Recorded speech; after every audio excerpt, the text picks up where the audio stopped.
Can everyone please take a seat?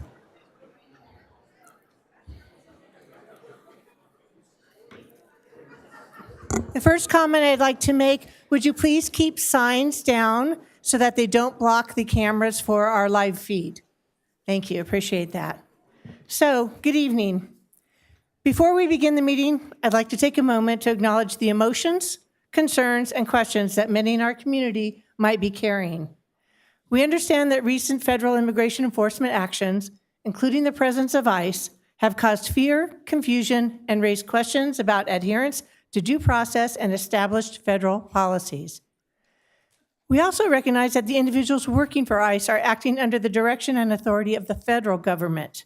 They are carrying out orders issued at the federal level, not by local jurisdictions such as the city of Simi Valley.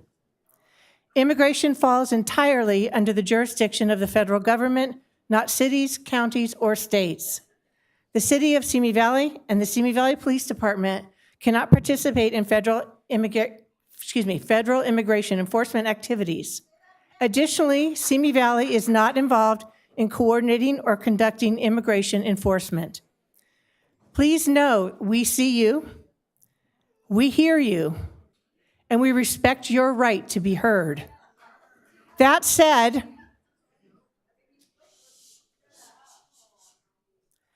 I'd like to provide clarity around a few important areas.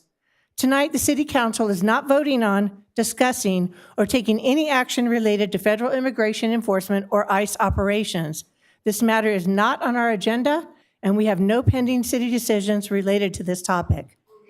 Earlier this year,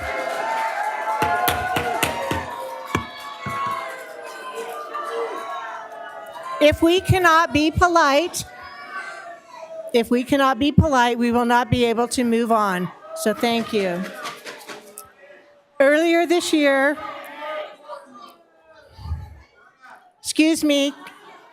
we are all here to hear each other. So please give us the opportunity to be heard from up here, and you will have the chance to be heard also. If we cannot maintain decorum, I will empty the chambers. So please, everyone be polite. I will finish my comments. Earlier this year, law enforcement leaders from across Ventura County, including our own police chief, Steve Shorts, issued a joint statement reaffirming a longstanding practice that local law enforcement has not historically participated in enforcing federal immigration laws. That letter also underscored a fundamental value we share, the importance of public trust.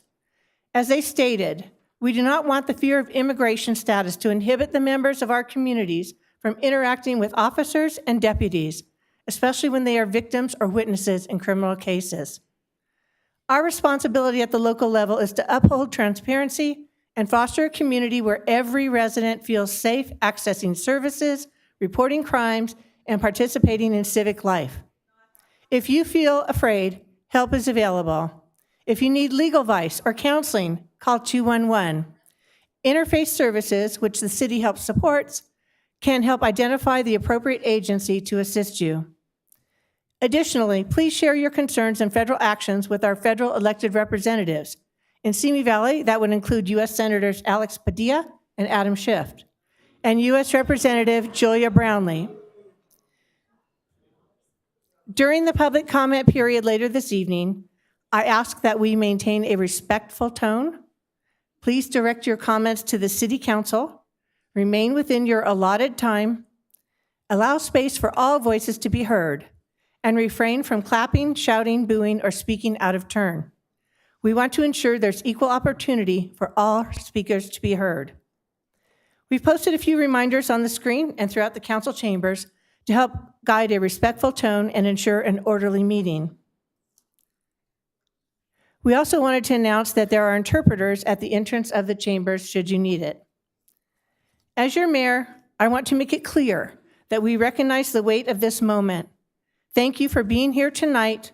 We appreciate you showing up, sharing your thoughts and experiences, and staying engaged in our community.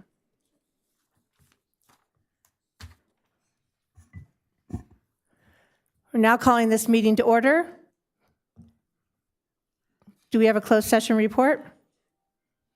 Thank you, Madam Mayor. Nothing to report out of closed session. Thank you. Mr. Ford, will you please lead us in the Pledge of Allegiance? Everybody, please stand. Place your right hand over your heart and begin.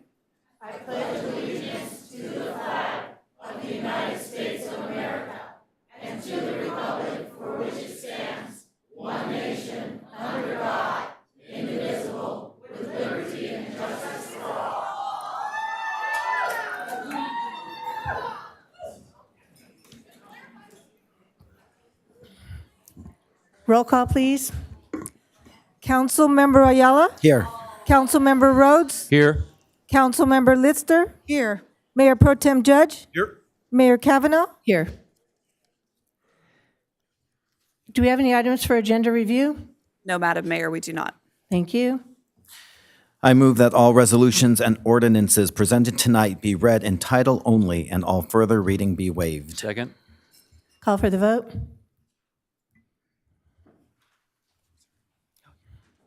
The motion passes unanimously. Thank you. If any member of the City Council may have a conflict of interest or any reason why that member must abstain from consideration of any matter on this agenda, he or she should so declare at this time. Seeing none, we'll move on. Madam Mayor and members of the City Council, the first item on the agenda is item 2, public statements on appointments, special presentations, and informational reports. Madam Mayor, we have no speakers for this item this evening. Madam Mayor and members of the City Council, the next item on the agenda is item 3A1, adoption of a resolution ratifying the jurisdictional joint appointment of the resident commissioner to the Area Housing Authority of the County of Ventura Board of Commissioners. And Community Services Coordinator Kelly Duffy is here to present this item. Thank you, Kelly.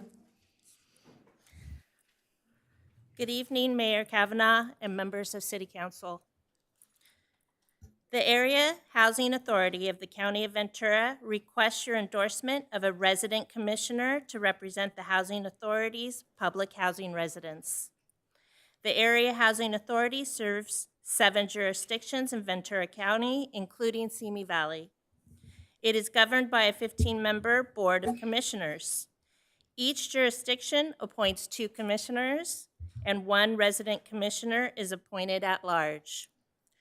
Following an open nomination period, review of applications from interested candidates among the eligible public housing residents, and subsequent interviews, Miss Angela Bradley, who is here today, a public housing resident from Ojai, was selected by the Area Housing Authority for a 2-year reappointment. Therefore, it is recommended that the City Council adopt a resolution ratifying the jurisdictional joint reappointment of Miss Angela Bradley for a 2-year term as the resident commissioner to the Area Housing Authority of the County of Ventura Board of Commissioners, commencing June 1st, 2025 through May 31st, 2027. This concludes the presentation, and staff is available for questions. Councilmember Lister? No questions, but would like to thank Miss Angela Bradley for her service and for her willingness to be here this evening. Thank you very much. And would love to move the adoption of a resolution ratifying the jurisdictional joint appointment of Miss Angela Bradley for the 2-year term concluding on May 31st, 2027 as the resident commissioner to the Area Housing Authority of the County of Ventura Board of Commissioners. Second. Thank you. Call for the vote. Vote yes for me, please.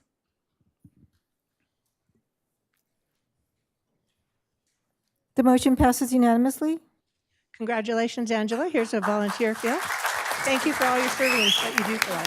Thank you.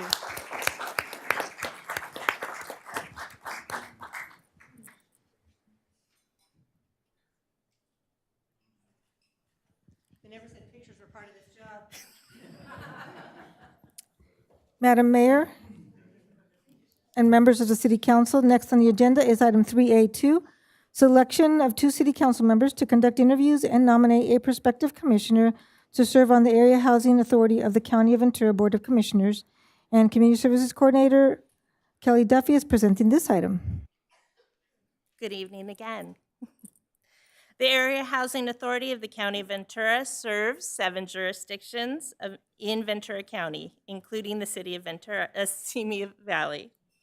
It is governed by a 15-member Board of Commissioners, which is responsible for policymaking, safeguarding public funds, and providing general oversight. Each jurisdiction appoints 2 commissioners, and all jurisdictions then jointly appoint 1 resident commissioner. The commissioners are appointed to a 4-year term, and the resident commissioner is appointed to a 2-year term. The term of the city's current appointed commissioner, Commissioner Joe Pachowski, will conclude on September 30th, 2025. The recruitment period for this position opened on July 1st, 2025, and will close on July 31st, 2025.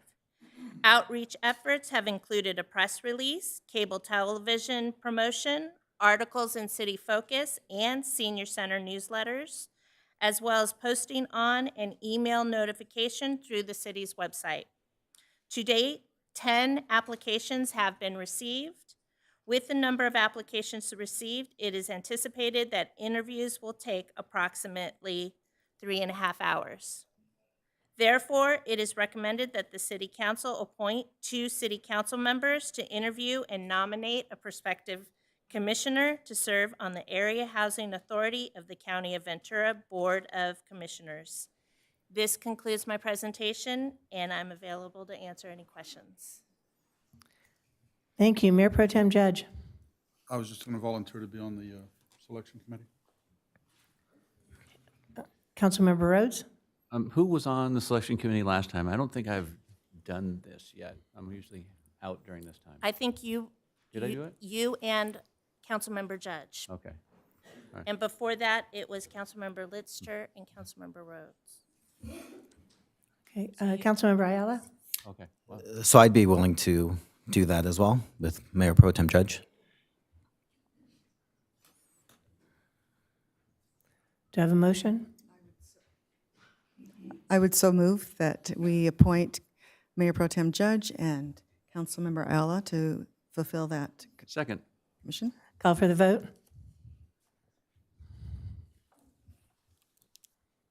The motion passes unanimously. Thank you. Madam Mayor and members of the City Council, the next item on the agenda is public statements. During this agenda item 4, the City Council will hear public statements from the first 10 persons who have submitted speaker cards. After the first 10 persons have spoken, subsequent persons who submitted speaker cards will be called on to speak during agenda item 6, which is a continuation of agenda item 4. Agenda items 4 and 6 are times allotted for public statements on all items other than public hearings, appointments, and informational reports. Speakers will be called on in the order in which their card was submitted to speak for this public statements item 4 for a period of no more than 2 minutes each. Persons addressing the City Council are requested to state their name and community of residence for the record. Madam Mayor, unless you have any comments, we can begin public statements.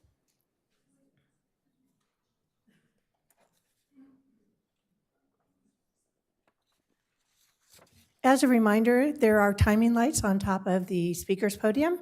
So your green light, you can speak. Your yellow light gives you 30 seconds to wrap up, and your red light, we will stop at that point in time. We have a lot of speakers tonight, so we want to make sure everyone has the same opportunity. All right, thank you. Go ahead, Madam Clerk. I will be calling 3 names at a time so you can be ready. Grace Rydberg, Vivian DeLuca, and Maya Mayer.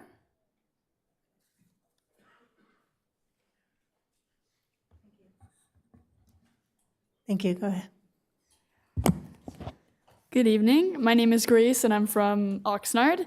I'm a member of the Ventura County Junior Fair Board. The Junior Fair Board is an organization for high school students across Ventura County focused on youth leadership, development, and community engagement. During the fair, we put on classic games like watermelon eating and karaoke. I am here on behalf of the Ventura County Fair to present the official 2025 fair poster. It was drawn by Kayleen Kwa, who is a 4th grader from Camarillo. Her poster was selected among over 200 poster submissions. This is the poster.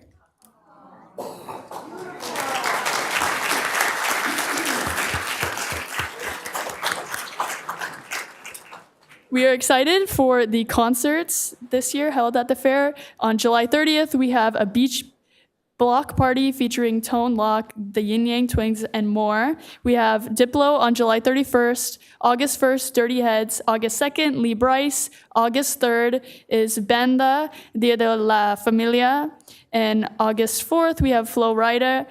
August 5th, Dylan Scott, August 6th, Scotty McCreery, and 3 days of rodeo from August 8th to the 10th. We also have special admission days on Wednesday, July 30th, which is $5 before 5 p.m., Friday, August 1st is Youth Day. Tuesday, August 5th is Seniors and Persons with Disabilities Day. Wednesday, August 6th is VCCU Member Day.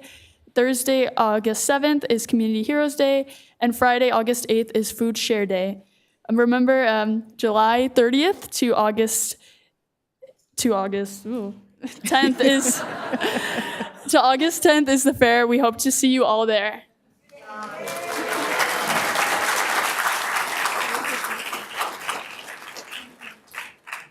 Thank you very much, Grace. Thank you.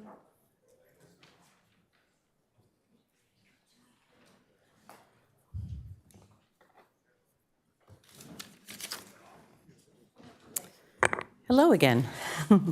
Good evening, Mayor Kavanaugh and members of the City Council. My name is Vivian DeLuca. I live in Simi Valley. I work here, and I am the local SEIU 721 Chapter Board President. We've gathered here today to address a challenge that affects every corner of our community, our city's financial strain, and the urgent need to pay our employees a living wage. Behind every street maintained, every permit issued, every public service delivered, there's a city employee working hard to make our daily lives better. Yet too many are struggling to pay rent, put food on the table, and support their families. That's not just an economic failure, it's a moral one. So how do we fix it? First, we need to get honest about our budget. Transparency builds trust. Let's conduct a thorough financial audit line by line and identify inefficiencies, outdated contracts, and underperforming assets. Every dollar saved can be redirected to the people who make this city run. Second, let's rethink our revenue streams. Cities across the country have modernized their approach, implementing modest increases to sales tax, revisiting commercial property assessments, and partnering with private enterprises to fund infrastructure projects. Done right, these initiatives can generate substantial income without burdening everyday residents. Third, it's time to prioritize people in policy.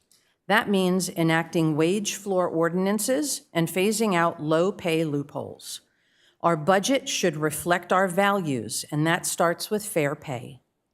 Let's be bold, let's be practical, let's turn fiscal responsibility into human dignity, because when city workers thrive, communities flourish. Thank you.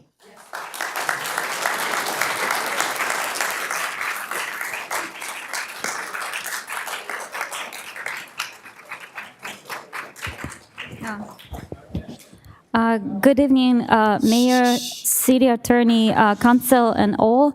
My mom Excuse has. me, let me hold you off for just a minute so that they're exiting, because that way we can hear you better. I'm sorry. sure, no problem. Just give a couple of minutes.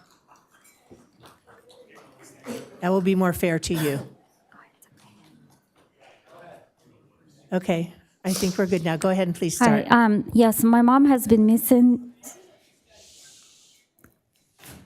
I'm so sorry. Sorry. My mom's been missing since July 11 and no trace of her whereabouts. We're losing our hope every single day to find her, and we don't really get proper help. Sorry. Police officer who was assigned to this case, he had like a day off on the first crucial time, the first 48 hours, I think, and now he's on vacation. But it was really crucial time for us to locate her. Every request that we have kind of like denied, and we hear one thing over and over again, that she's not at risk. Just because she's not on medication or she's not mentally ill doesn't mean she can be in trouble. Knowing my mom not reaching out to us for so long. It never happened before. And out of her character, she's a loving mom, and we can't wait to see her. She can't wait to see her grandson, and the new baby is coming on the way. She's a responsible person, a doctor, and assisted living caregiver. She has a big heart and never leaves anyone in need. She's always there to help, and now she needs help locating her and bringing her back home safely. People in Simi Valley can't just go outside and disappear. Everywhere we go, we can't have anything without the police assistance, like footage or CCTV cameras, like footage.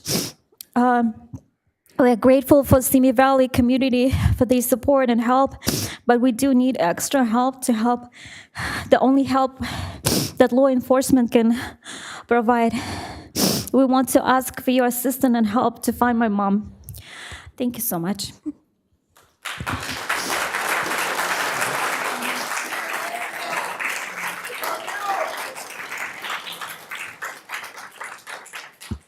The next three speakers, Nicholas Bednarski, Kirsten Wolf, and Pamela Wright.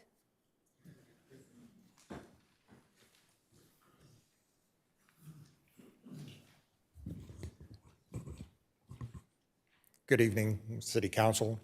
I'm Nicholas Bednarski, a native Californian from Camarillo.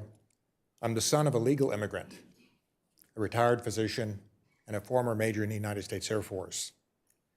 Tonight, you will be asked to nullify federal law.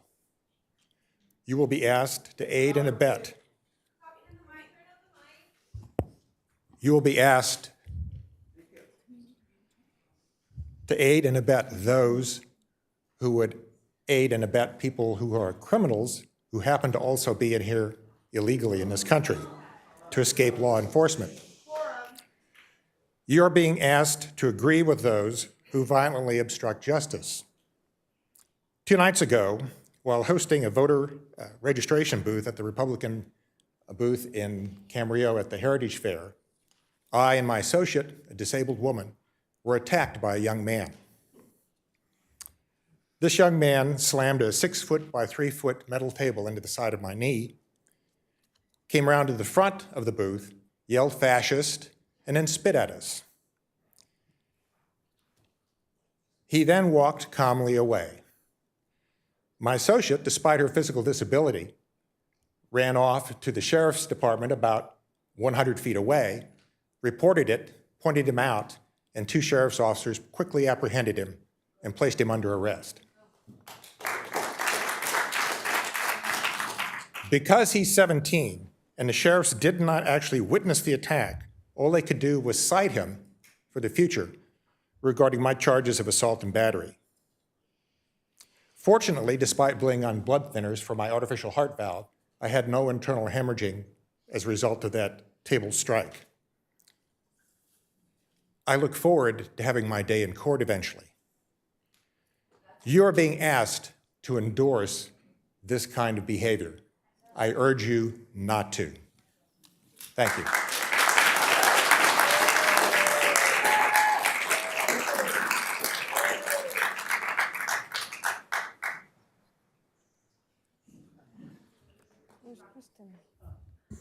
Kristen Wolf. Pass. Pamela Wright, Brian Bradley, and John Lapper.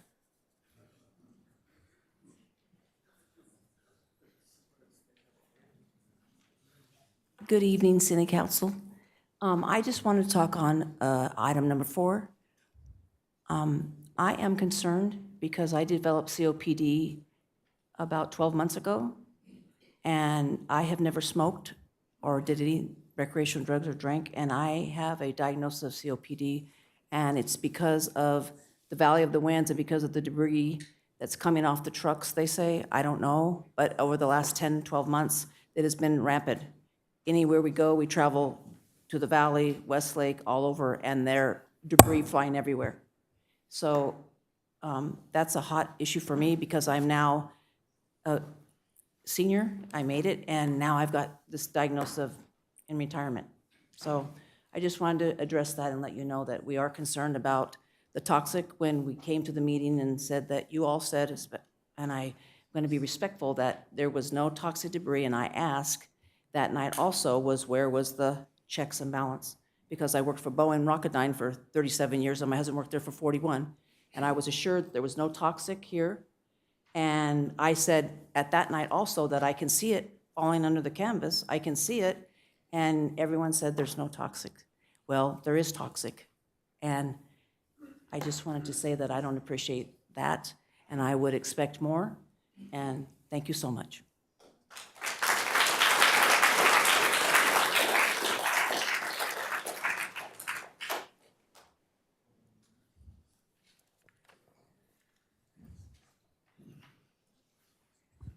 Hello, council members. I'm Brian Bradley. I'm a homeowner here down the street. I'm also a native. My grandkids are fifth generation Simi Valleyans as well as San Fernando Valleyans. We've been here since the 1920s. Farmers, ranchers, contractors, entertainment industry, banking, you name it, my family's done it. First responders, I have family who are first responders, okay? I'm concerned as a native citizen here. And I don't like what I see with unchecked illegal immigration and the aliens that are here violating our laws. I'm going to throw out a few numbers here, and then I'm just going to make a brief statement. For those who don't know, our U.S. participation rate right now stands at 62.5%. That means 37.5% of U.S.-born citizens are not working. Unacceptable. Right now, we have over 20 million unvetted illegals in our country as well as in our communities. Unacceptable. We have a national debt at $37 trillion. Unacceptable. We have California state debt, $58 billion. Unacceptable. We have Social Security, Medicaid, Medicare, etc. Fraud. Unacceptable. We as a community and as Americans, we accept legal immigrants into our family. As Americans, we are a family. Just ask us for permission to come in and we will let you in with open arms. Please be polite to everybody. Thank you. Now I'm just going to make a brief statement and I'll get out of your hair. Okay, I've asked you to be polite and quiet. If I have to, we will empty the room. So everyone needs to please be quiet and respect each other. Thank you. Thank you. Any person, organization, or business aiding and abetting. I've asked you twice now. I know he's over his time because you interrupted him. So he gets 5 seconds. He gets 5 seconds. Thank you, Dee Dee. Thank you, Dee Dee. 5 from now. Any person, organization, or business aiding and abetting illegal alien criminals, plus placing ICE Okay, sir, or your any time is law- now up. Thank you very much. I'm sorry. Not acceptable.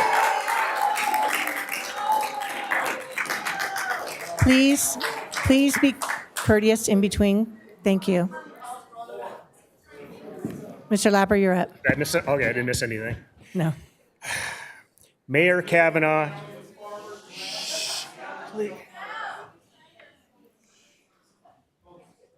Is it down to 2 minutes now? Huh? Because of the number of speakers tonight, yes.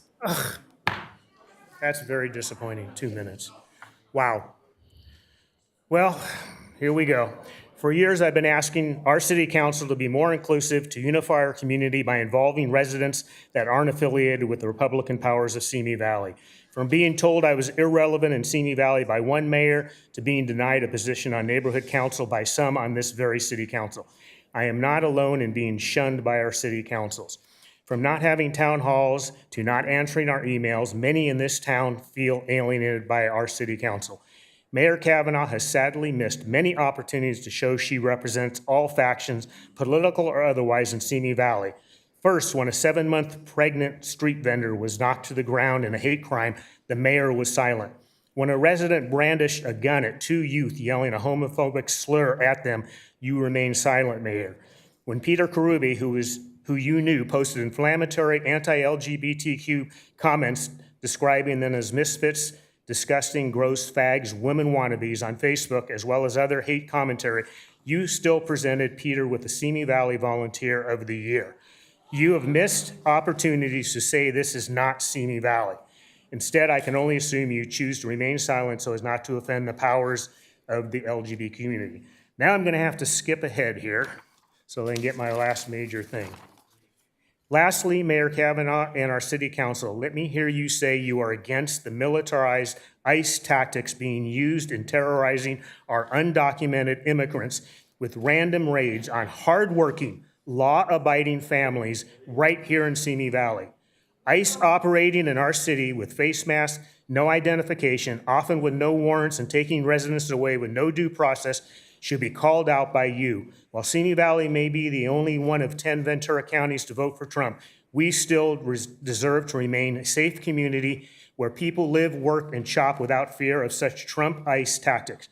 These tactics will only lead to social and economic harm for our county with the potential for civil strife, which will serve no one. Your time is up no now. matter Thank you. your lot in life. Thank you.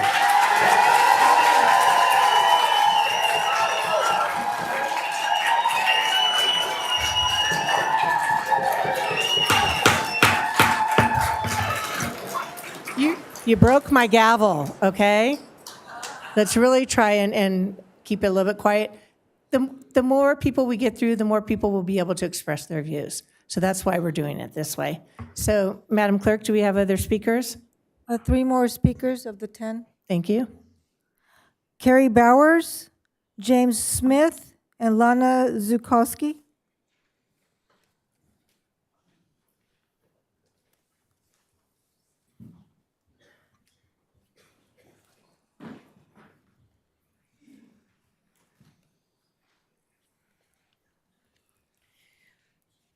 Good evening, Mayor Kavanaugh, and to the council members. My name is Carrie Bowers. I raised my children in Ventura County, and I'm a 3-year transplant to Simi Valley. I'm here about the landfill and the trucks and what little as citizens we know. Simi Valley is not just a disposal destination, it's a place that we call, and I now call, home. And I live 1.5 miles away, and I too have lung problems and invisible disabilities. I don't look it, but it's devastating to be so close to the trucks that travel through. I wrote a letter, I put it on Nextdoor, because I was very concerned, not about whether it is or it isn't. I want to be wrong. I want it to be safe. I want to be able to say that I was wrong and that it is safe. I wrote this letter, and 160 people in a week and a half gave their names digitally with permission to share them. The letter will be sent out this Thursday to federal, state, county, and city people to let you know that I am a senior citizen with disabilities who took an Uber I can't afford here tonight. But I came here because all I want for our citizens, our children, is the transparency. Because we got like 5 articles, and it's the very much of the stated, the party line, if you will. I think we need better communication with people like me who are vulnerable to things. And of course, we have the history of Santa Susana Pass. I won't go into that, but I will say thank you for my time. I think it's just time to have a conversation with people who live in the community who are not Thank you. Your time is accessible. now up. Thank you.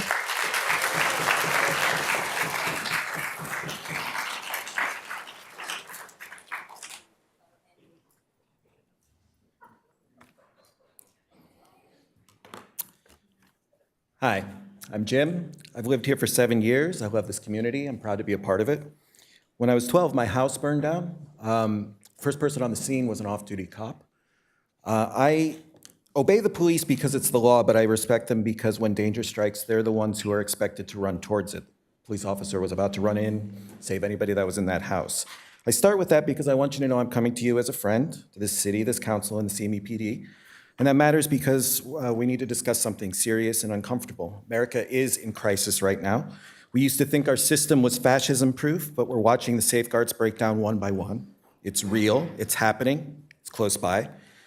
ICE is already in our community, and make no mistake, they have at best dubious authority to do what they're doing, and zero authority to do it the way they're doing it. They're racially profiling, they're violating due process or throwing it out entirely, they're breaking the law, they're undermining the Constitution.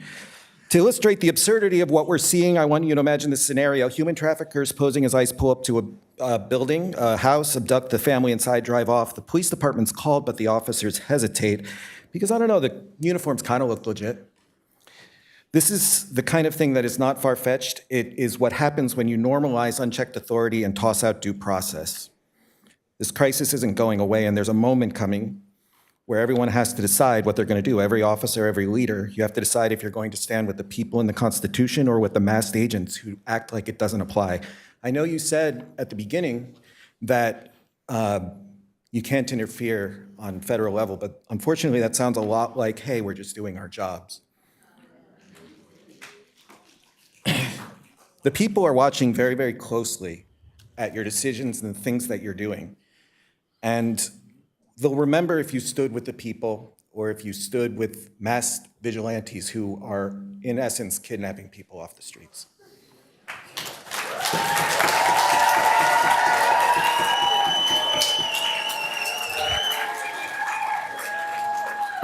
Before you start, just a reminder, please keep the signs down. It blocks people behind you from seeing. Thank you. Hello, City Council members. I am a proud Simi Valley resident, love this city. I'm also a legal immigrant who came to this country from the communist USSR. When I came to America, we wanted to assimilate, become Americans. My family work, pay taxes, vote legally, and uphold and abide by US laws. I am a proud American and constitutionalist. I do not support criminal activity. I do not support illegal immigration. I do not support child trafficking. I do not support slave labor by children. I do support law enforcement, ICE, Border Patrol, the federal government, and their actions to make America America again.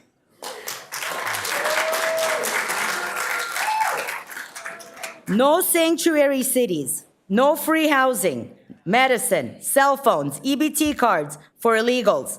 I implore you, as my city council members, to uphold immigration laws and voter integrity. That's it.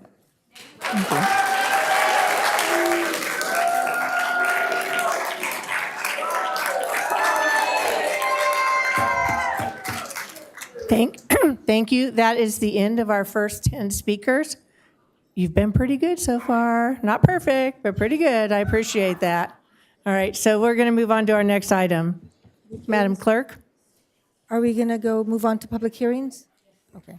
Yes, please. Madam Mayor and members of the City Council, next on the agenda is public hearings. This is the time for testimony on public hearings on the consideration of matters as presented on this agenda.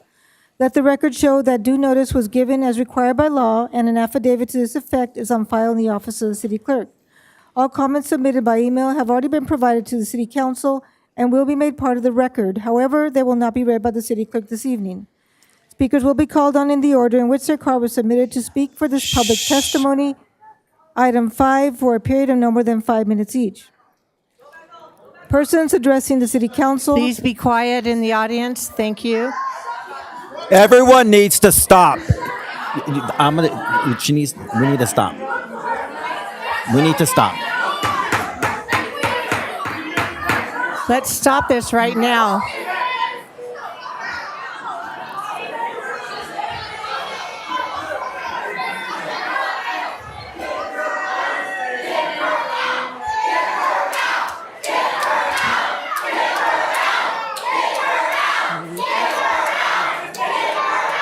Okay. This is my last time. This is the last time we're being warned. Please, everybody, Get your decorum back. We will have to close the dais if this continues.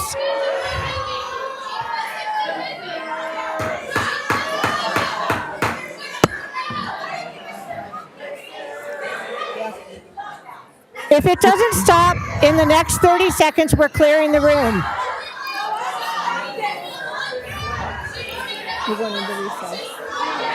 We're going to go into recess right now and clear the room. Thank you.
room clear, allowing nobody but Preston, or we can essentially establish the ability.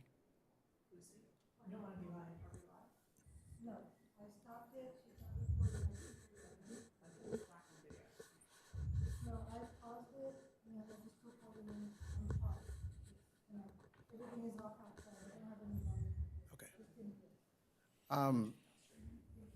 So we can still establish a way to admit individuals who were not part of the disrupting crowd. So if we could not get everybody else to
All right.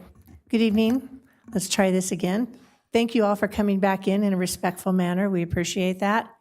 What we just want to explain to you is we have 2 public hearings to get through, that items number 5A and 5B. We want to process those, and as soon as those 2 discussions are done, we will have the rest of our speakers. So everyone will still have an opportunity to speak. I do want to say if we have any disruptions like we had before, we will empty the room again, and we will only allow the press and the applicants back in at that time. I think that's fair to everyone. We have a second opportunity to be good people. So let's start again with Madam Clerk. Madam Mayor, members of the City Council, next on the agenda is public hearings. This is the time for testimony on public hearings on the consideration of matters as presented on this agenda. Let the record show that due notice was given as required by law, and an affidavit to this effect is on file in the office of the City Clerk. All comments submitted by email have already been provided to the City Council and will be made part of the record. However, they will not be read by the City Clerk this evening. Speakers will be called on in the order in which their card was submitted for this public testimony, item 5, for a period of no more than 5 minutes each. Persons addressing the City Council are requested to state their name and community residence for the record. Comments shall be limited to matters relevant to the item on the agenda and may be ruled out of order if comments are unrelated to the item. The reports of city staff relating to these matters shall be made part of the record of this meeting. If you challenge in court any of the City Council decisions made here tonight, you may be limited to raising only those issues you or someone else raised at this public hearing. The time within which judicial review must be sought is governed by California Code of Civil Procedure, Section 1094.6. Item 5A, a public hearing to consider a request from Runl Canyon, LLC, for an amendment to the Runl Canyon Development Agreement, DA-2025-0001, DA-04-01, AMD number 05, to allow a 5-year time extension for the Runl Canyon/Woodlands project located at the southern terminuses of Sequoia, Talbot, Watson, and Comet Avenues, and High Point Place and Hazelnut Court, and introduction of an ordinance. The reading of the ordinance is as follows. Ordinance number 1364, an ordinance approving a Fifth Amendment to Development Agreement number DA-04-01 between the City of Simi Valley and Runl Canyon, LLC, and Deputy Environmental Services Director Sean Gibson and Principal Planner Naren Gunasekara are here to present this item. Thank you, Madam Clerk. But before we begin, are there any ex parte communications to report? Okay, seeing none, staff may begin the oral report. Good evening, Mayor Kavanaugh and members of the City Council. Our Principal Planner, Naren Gunasekara, will have tonight's presentation. Good evening. The applicant, Runl Canyon LLC, is requesting an amendment to the Runl Canyon Woodlands Project Development Agreement DA-04-01 to allow a 5-year time extension. The new expiry date would be June 10, 2030. The project location, as you can see here, is at the southern terminuses of Sequoia, Talbot, Watson, and Comet Avenues, and High Point Place and Hazelnut Court. It consists of 1,595 acres, and the original approval included open space, a neighborhood park, a private park, a public trailhead and trails, a public water tank, 25 custom home lots, 298 detached single-family units, 138 senior condos, a senior recreation facility, and related infrastructure. The development has been ongoing since 2005. Construction is still pending for the homes of the 25 custom lots, the 138 attached senior condominiums, and the senior recreation facility. The development agreement is a contract between the city and a developer to define the development project's rules, regulations, commitments, and policies for a specific period of time. The applicant is requesting more time to complete the remaining aspects of the project. Extending the term will allow the project to be completed and the finalization of the public benefits from the development agreement to be realized. This includes an affordable housing in lieu fee of $900,000 to be paid. This will be paid once a zoning clearance is issued for the senior development. Extending the development agreement will not have an effect on the approved residential density, approved units, the underlying subdivision, or infrastructure improvements. The remaining improvements are within the scope of the original project description and the certified environmental impact report and addendum. The Planning Commission considered the request on June 18th and recommended the approval of a 2-year extension to the development agreement, with any future extensions subject to the applicant achieving construction milestones. The commissioners were concerned that the developer had failed to show diligent progress in completing the project since the last extension was granted. This is a summary of the milestones the developer has proposed. The milestones range from submission of applications with the city for changes to the senior site, grading permits for recertifying lots on Redwood Grove Court, submitting electrical updates with Edison, and completing construction of the estate lots. If acceptable to the council, these will be refined and memorialized in an operating memorandum between the city and the developer, with the option for liquidated damages clause as described in the staff report. Notwithstanding the Planning Commission's recommendations, the city manager and the city attorney recommend that the city council consider extending the development agreement by 5 years with operational milestones as detailed previously and in the staff report. This concludes staff's presentation. Thank you. Are there any questions of staff from city council members? Councilmember Ayala? Thank you, Madam Mayor. I do have some questions. The staff report does talk about some milestones and some recommended milestones, especially for the senior site. And for bullet number 3, it said that for October, developer will prepare a new set of rules, 15 and 20, et cetera. And I'm wondering, are they just preparing it, or when are they actually submitting it? I would defer to the city attorney to answer that question.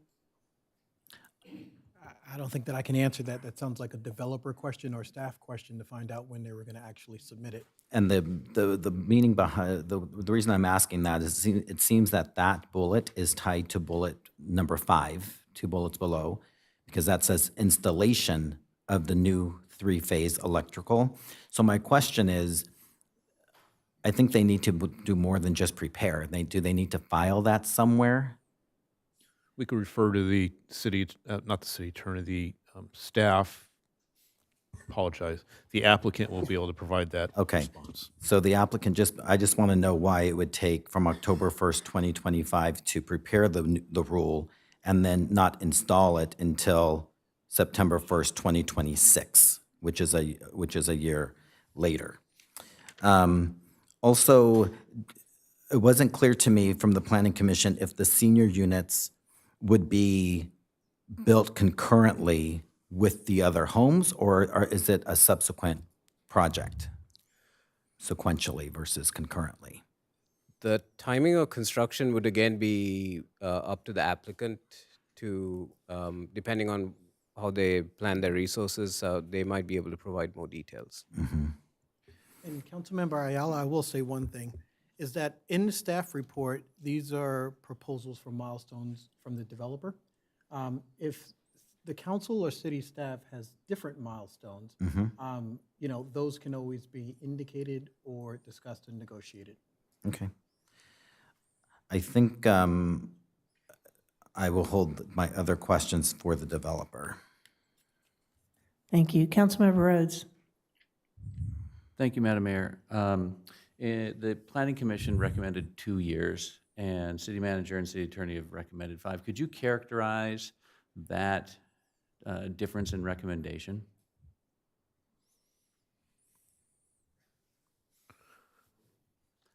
Looking for a why 5 instead of 2 from the city standpoint. I know a developer would like that. Yeah, I could defer to the city attorney who helped negotiate the development agreement. So I can answer that question. So the reality is, when we spoke with the developer is simply unable to perform within this 2-year period. And so we've got a couple of options.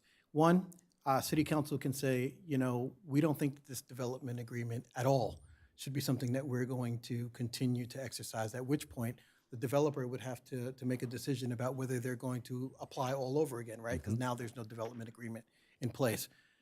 They could accept the 2 years, but when we spoke with them, there was a request for a rational and reasonable, articulable time period that they thought that they could complete this project, and that was not 2 years. I understand why the Planning Commission said 2 years. It's because things weren't being done. I mean, again, this is a 20-year-old project, and you would expect at some point that there would have been more movement in this.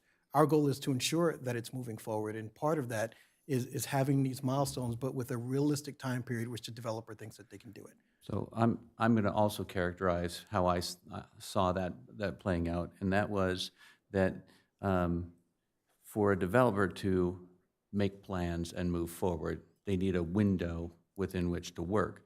The city and the Planning Commission and me, we want to know that that's going to get done. So a shorter time frame was requested, but we can mitigate that shorter time frame by implementing milestones to have that communication between staff and the developer verify identifiable milestones along the way, which ultimately that is the goal, I think, of the Planning Commission's shorter time frame. We've just moved it to now we can make a plan and we can institute these milestones. And that's my understanding also. And to the extent that there was a concern that there was no kind of teeth to some of this, that's why there was a proposal of the consideration of liquidated damages at different points to ensure that the milestones were hit.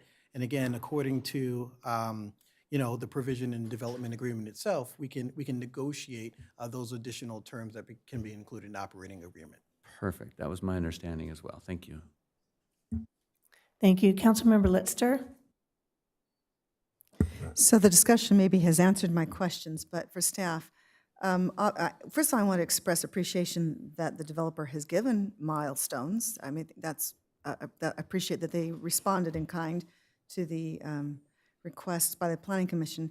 Is it reasonable that, and maybe again this is a question for the developer, that those milestones could be expressed for the entire 5-year process and leading to completion and with full completion? Is that a reasonable expectation? I would say it is a reasonable expectation. I think the goal is to finish the project, and things happen where more time is needed. And I think the applicant will have the opportunity to express why that has not been achieved yet, but I think with their recent activity to get the applications filed, get the plan checks filed, that at this point they do see an end date. And help me understand, I appreciate the milestones that they have given us. Help me understand that process. Does the developer set those milestones? Is that a conversation that can be had concurrently with our planning department? Or is that, I mean, how are those, or would they be created? Or could they be created? These milestones were presented by the applicant developer and presented to city management, city attorney to review. And at that point, the city attorney may be able to elaborate if those were modified or adjusted based on negotiation. Correct. And to answer your question, which I think was, can we modify them or can we memorialize it in some way? The answer to that question is yes. These are proposed milestones, but to the extent that, for instance, council wants to say, look, we want this, if we're going to give you 5 years, we want to see a 5-year plan, and we want milestones that incorporate 5 years worth of activity. That is what a decision that city council can make, if that's your question. Okay, very good. And the addition of liquidated damages, that can also be part of that whole process. That is correct. That is correct. And the difference was, and I know that there were questions at the Planning Commission of penalties, and there's a difference between liquidated damages and penalties. So what we're talking about with respect to liquidated damages are damages associated with failure to complete different milestones or different tasks that are readily ascertainable, as opposed to a penalty, which is to punish for breach, not necessarily allowed by law, whereas liquidated damages are. Thank you. Councilmember Ayala? Piggybacking on what Councilmember Litster was talking about, I think it would be important for me that if we were to do this and we have milestones, beyond the milestones, they're still going to be building probably other stuff that's not included in the milestones. And so what I would ask of staff is that we have, as a council, be provided updates as to what is being done at every quarter, every 6 months, something like that, so that if we can be more proactive and know upfront, maybe in year one, that something might have to be adjusted and we can take care of it at that time. So I'm going to be asking for transparency to me as to what they're actually doing on a quarterly basis.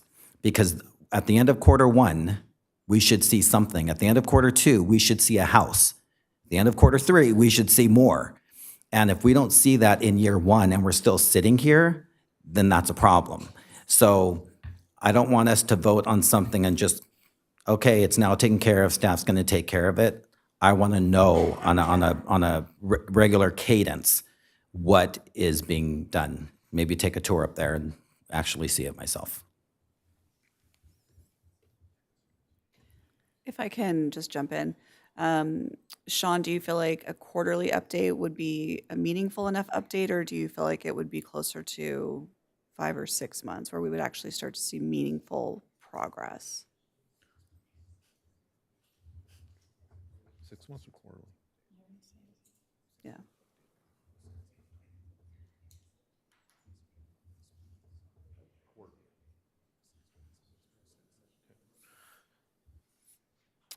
A 6 month update is probably more reasonable. Things, get tied up in plan check and corrections. So I think, every 6 months is an appropriate amount. If there's certain milestones hit, we could also provide an off-track update. Okay. Yeah, I think sometimes with a quarterly update, there may not be enough activity happening to make it a meaningful update. But just to ensure that the council is receiving meaningful updates, I would say probably a 6 month period would be appropriate. Councilmember Ayala? Sorry. I also think the HOA, the people who live there have been, of course, living with this for a long, long time. We've gotten a lot of emails and things regarding that. So what communication is given to them at HOA meetings or something like that that says, here is the progress made? Because if we're getting things every 6 months, is it feasible that they also at their HOA meeting every 6 months are told, here is what has been completed and here's what the next phase looks like, just so they know that there's actual progress being made? So, Councilmember, we do have quarterly development summaries as far as what's going on with all development. That's public information. Whatever public information is available, a board member could reach out to city staff to get an update on what's available as far as permits pulled, application status, when the public hearings are going to be scheduled. So the board could always reach out to city staff to get status updates for their upcoming meetings. What I'm hearing from Can we be more proactive? Yeah, I think we need to be more, in this case, more proactive with that. I think we should make it easy for the residents, not difficult, and having someone have to make that request. I think we should consider proactively giving them that same update that we're getting every 6 months.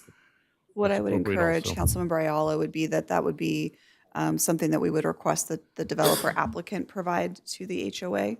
And so that certainly we'll have our updates internally, but that while the developer applicant is going to be in more regular communication with their HOA membership, that they be the ones to provide their updates. And I think that would be a reasonable request to make this evening. I think that's great too.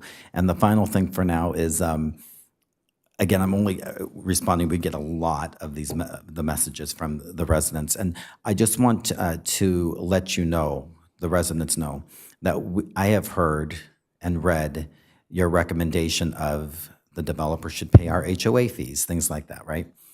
I completely agree with it, but I just wanted to let you know that there's not a way for us to do that. It's a civil matter. It's not something we could do. If we could do that, that would be something I would have recommended, but it's not because it seems fair to me. But I just want you to know that we're not doing that, not because, or I should speak for myself. I'm not recommending that because I don't agree with it. I'm not recommending it because we're not allowed to do that. But just wanted you to know that I hear you when you requested that. Thank you. All right, thank you. At this time, I would like to open the hearing. Does the applicant wish to be heard on this matter?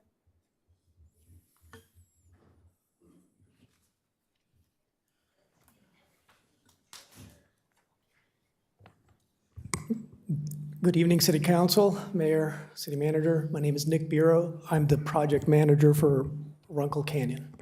I want to thank staff and everybody that's been working on this project so far. I've been the project manager for the last 18, 19 months, and there has been some significant progress throughout. I can go into detail of what that progress is and just briefly state that we have 4 of the estate lots that are in Fort Plan Check, and it's very minor changes for those to come back in.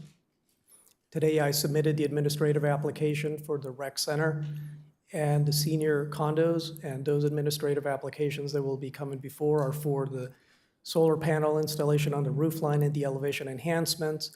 That needs to go through the review process so it can then give us the green light to update the plans and resubmit those. We're also coming in right behind with the balance of the estate lots. There's a total of 25. We are processing plans for 4 of them, and then the balance of the 21 will come in afterwards.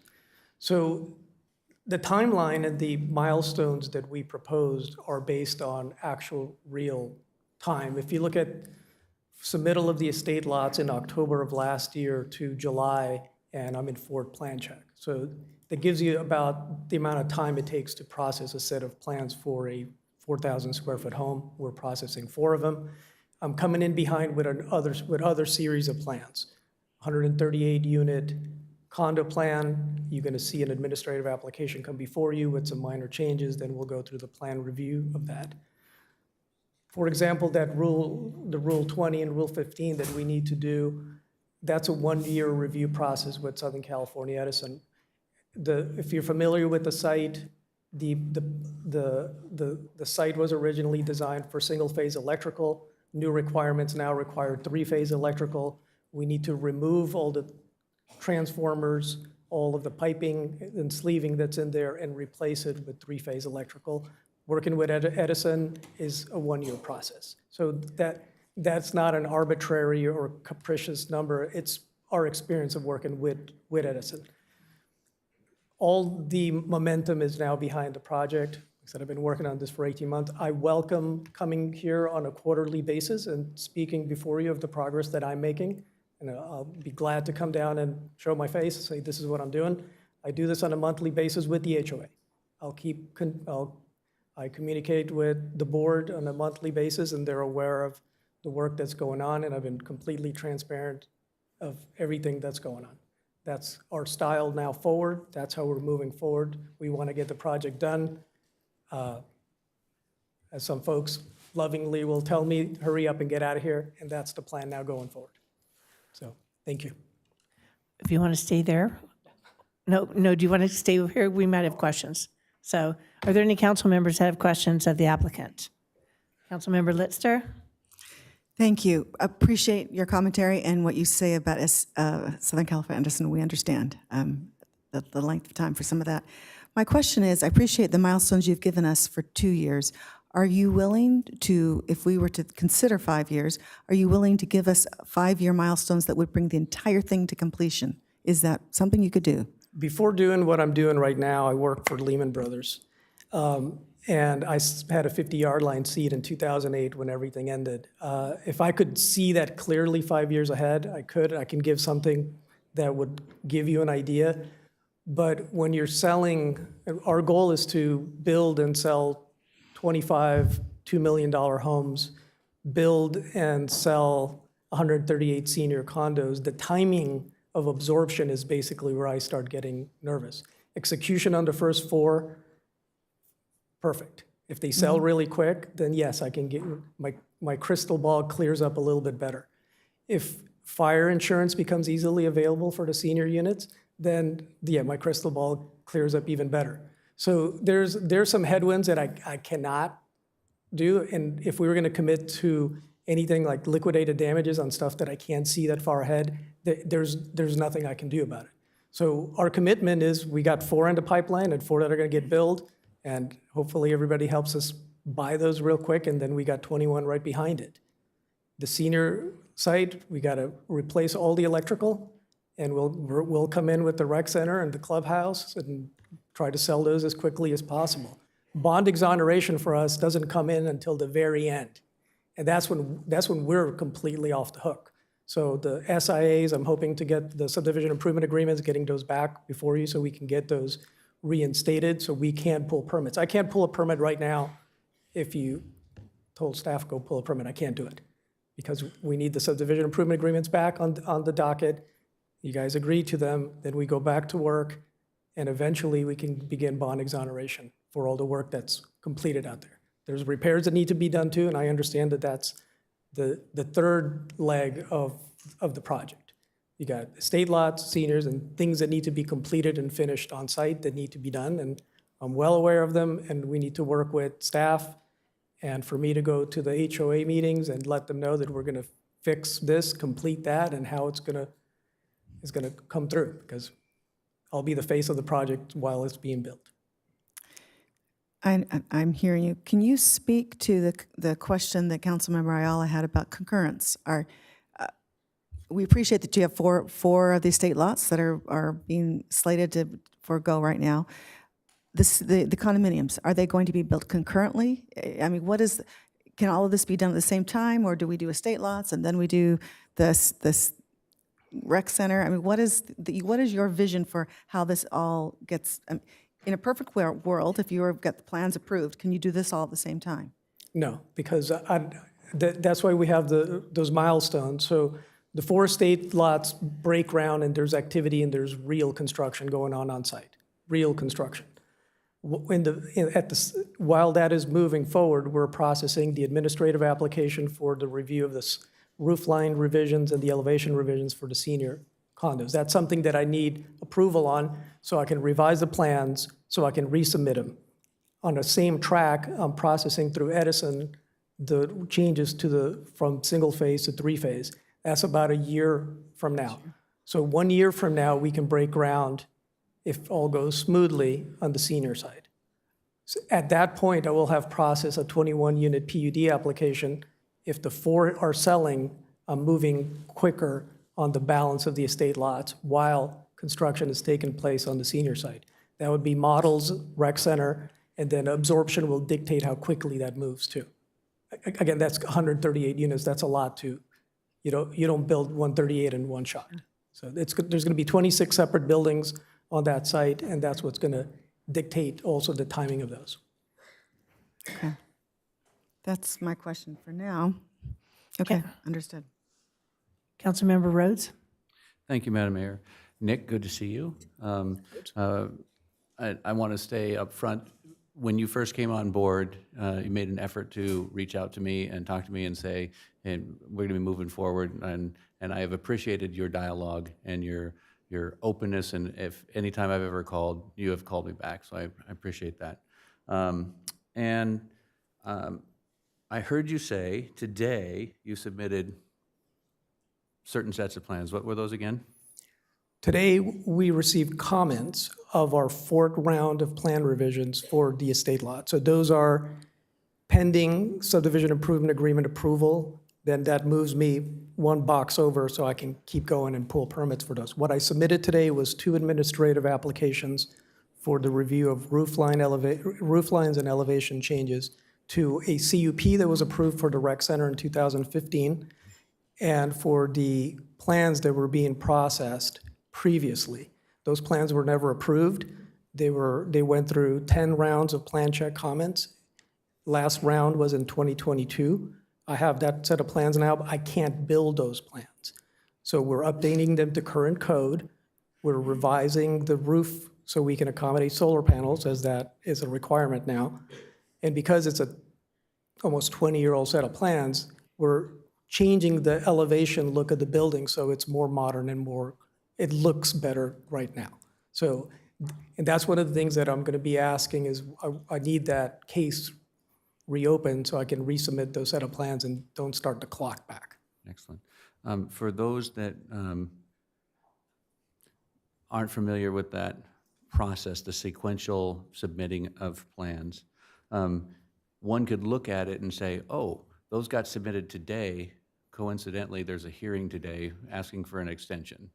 What would you say to those that might see this as advantageous timing? It was convenient for me to do it all in one day. I came in earlier and I met with staff at 3 o'clock today, and I've been in Simi Valley since. So, and these plans moving forward, tell us how a 2-year agreement would hinder your ability to move forward. it does not hinder. It just, I cannot get done in 2 years. I mean, So then let me further that question. If we said, hey, here's a 2-year agreement, and we're all willing to come back and look at this again in 2 years if progress is being made against those milestones, is that just as acceptable to you as a 5-year with milestones? Or what would be the difference from your standpoint of getting done? I would request the 5-year extension and the commitment to come by on a quarterly basis to the city council and present progress. And I continue to meet with the board on a monthly or quarterly basis, as I've been doing, giving them progress. Because 2 years is helpful, but I mean, from October through July, it's been the plan check review process for 4 homes. The bigger stuff is coming. These are just 4 single-family detached homes. Is the plan for the balance of those homes to still do 4 per year, 4 at a time? Or have we figured out a mechanism that we could make that go faster, the approval process faster? Yes, I'm applying for a PUD, which is a planned unit development application for 21, and based on absorption, we'll execute based on absorption. So if the 4 sell quickly, we might do 8, but it's a capital commitment that's pretty significant. So at the same time, just how the city council wants to hear updates, I have folks that are cutting the checks that I need to answer to as well, and they want the same type of feedback on my progress here. So I have to have the same presentation, and I'm glad to come by and share my progress from the ownership side of what we need to do. I just have one more comment, possible question, and it dovetails on what Councilmember Ayala was saying, is that as City Council, we're here for the residents, and the existing homeowners association has angst, has fear that because of the 20-year cycle that this has been in. I want to say, one, thank you for attending HOA meetings and being vocal and present and available. You were probably going to hear comments tonight. Is there something that you would like to say to the HOA folks about your commitment to getting things done and done correctly? I think I'm pretty comfortable that anybody from the board can come up and speak and say that they have heard it straight from me. The last meeting was this last week. I participated via Zoom. I did not come to meet in person, but I was able to log in and share an update of where we were. So, and I also stay for the at-large meeting for folks that live in Runl Canyon, and I let them know basically that plans are through the process and we're almost there. And when construction starts, they'll have somebody that now they know. And my phone number has been on all 8 of the boards that are out there right now. So from the moment those announcement boards went up, I've fielded calls and what this was all about and why we're asking for more time and why we need the time. So, thank you. Those are all my questions, Madam Mayor. All right, thank you. Councilmember Ayala. Thank you. And thank you for following up and saying you'd be willing to come back and give us updates. I think that would be very helpful. how comfortable are you? We talk about the 5-year plan, right? Councilmember Litster asked, would you put milestones in for the whole 5 years? And you said, well, I don't have a crystal ball, so I can't see beyond the 2 years. So my question is, how confident are you that the entire project, since you don't have a crystal ball, can be completed in the 5 years? I mean, I don't know how many homes I've done throughout. So from master plan communities that I've worked on that have ranged from, 5-year to 20-year, and a 20-year is not unusual for full absorption of, multi-thousand unit properties. What's left is doable, especially the estate lots and getting in the ground on the senior site and building the rec center and getting some of the units completed. Last C of O for the last unit and bond exoneration, maybe a little bit more than 5 years. Yes, see, I'm concerned because what was brought to us is a 5-year plan. And when I hear a 5-year plan, I think of a 5-year completion plan. And now I'm hearing you say some. And so my question to you is, are you able to say that the entire project can be completed within 5 years? Because here's the thing. If you stand here and you say, you know what, it can't, I'm going to need 6 years, then I'd rather you tell us that now. So I'm asking, do you see this project being completed, which we're trying to vote on today, for a 5-year extension, that it will be completed in 5 years?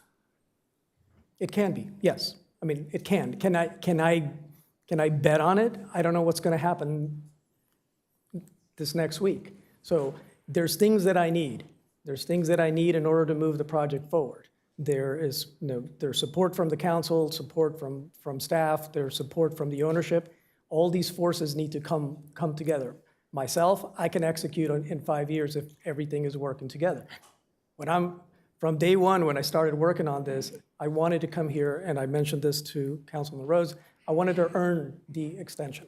And I want to earn it by being transparent and being clear of what we're trying to do. And I'm doing that with the HOA too. They understand. So the next step is your support. Look at the crowd, look at me and say, let's just hurry up and get done. And that way I can go back to the ownership and say, we can now finish. Now I have support from the council to say, go get the plans done. And knowing if we're going to come here on a quarterly basis and talk about this, then it's not just me, but it's everybody working on this that's going to be on the same page. So let's all get on the same page, and I like coming here, but I don't want to come here for 8 years. I mean, 5 years would be enough. I mean, I've done that in other places where I go in and that's my job. Go get it completed. So.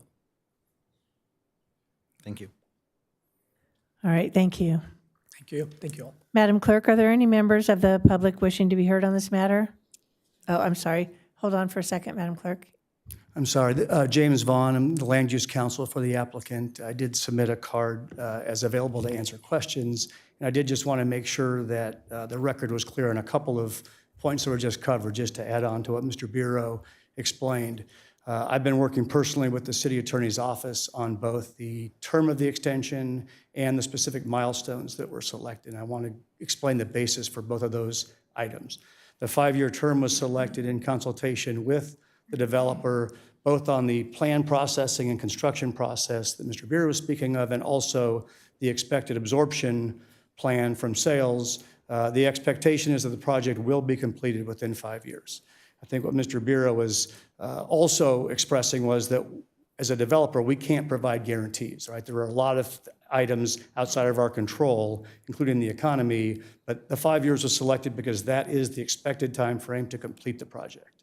The milestones that were selected because at the Planning Commission hearing, the indication was we want to see something happen immediately, something happen in the next 3 months, 6 months, 1 year, 2 years. And so those items were selected because those are the items that the applicant controls. And the 2 applications that were submitted today are on the schedule for submit by August 1st. So two of those items on the milestone list have already been hit. So I just wanted to get those items clear on the record, and I'm happy to answer any questions. Councilmember Lister? Just to understand then, and I appreciate from the developer side then, if we were to grant 5 years, is it reasonable then to ask for milestones for 5 years, understanding that that maybe there will be economic or basically qualifications that would delay something, say sales, for instance. But is it reasonable to ask for 5-year? We appreciate the 2-year MOU. Would it be, in your perspective, reasonable to ask for it for the entire 5 years in some fashion? I think that we can work with the city attorney's office on adding some additional items to fill out those 5 years. I have to say that, in fairness, the items that would come in years 2 or 3, 4, and 5 are going to be targets, because there's a lot of back and forth with the city staff on plans that, it's a two-way street, and we don't control one side of that street. And on top of that, the build-out is in part going to be driven by absorption. So what you're hearing is a 100% commitment to push this forward full speed ahead. And we can add additional target dates so that you can look at a 5-year window and see, okay, I see how this is going to happen, and this is what everyone's expecting. Thank you. All right, thank you very much. Thank you very much. Madam Clerk, are there any members of the public wishing to be heard on this matter? Yes, Madam Mayor, we have 7 speaker cards. Thank you. We can move forward. I will call 3 at a time. John Lapper, Ivana Chrisman, and Jason Chrisman.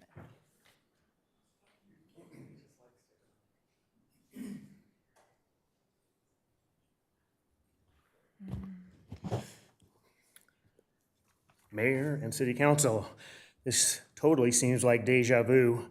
I've been through many of these extensions and hearings, and the last one, I thought the developer came up with a very good plan that the City Council and perhaps the homeowners totally fought, because they're in this delusion that an agreement or plan that started in 2004 is still going to make sense in 2020, 22.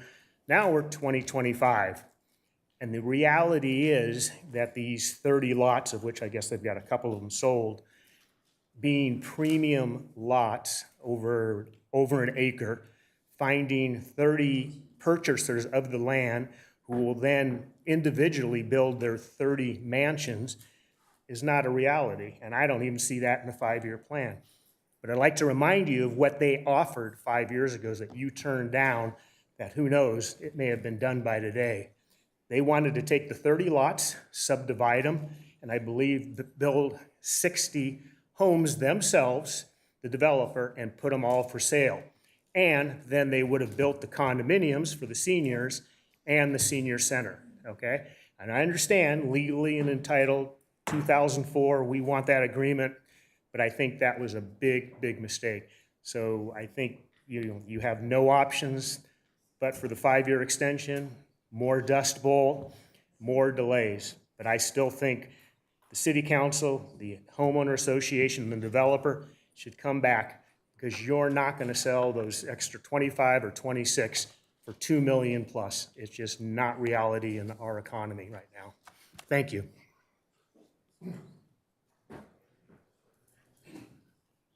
Madam Mayor, City Council, I'm the one with the laptop, so bear with me, please. My name is Ivana Chrisman. I live in the Runl Canyon project.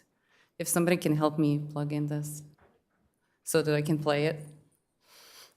And I'm also advised that I have to disclose that I'm a planning commissioner. I'm today in Simi Valley. I'm today only in the capacity as a resident of the Runl Canyon project. So here it is.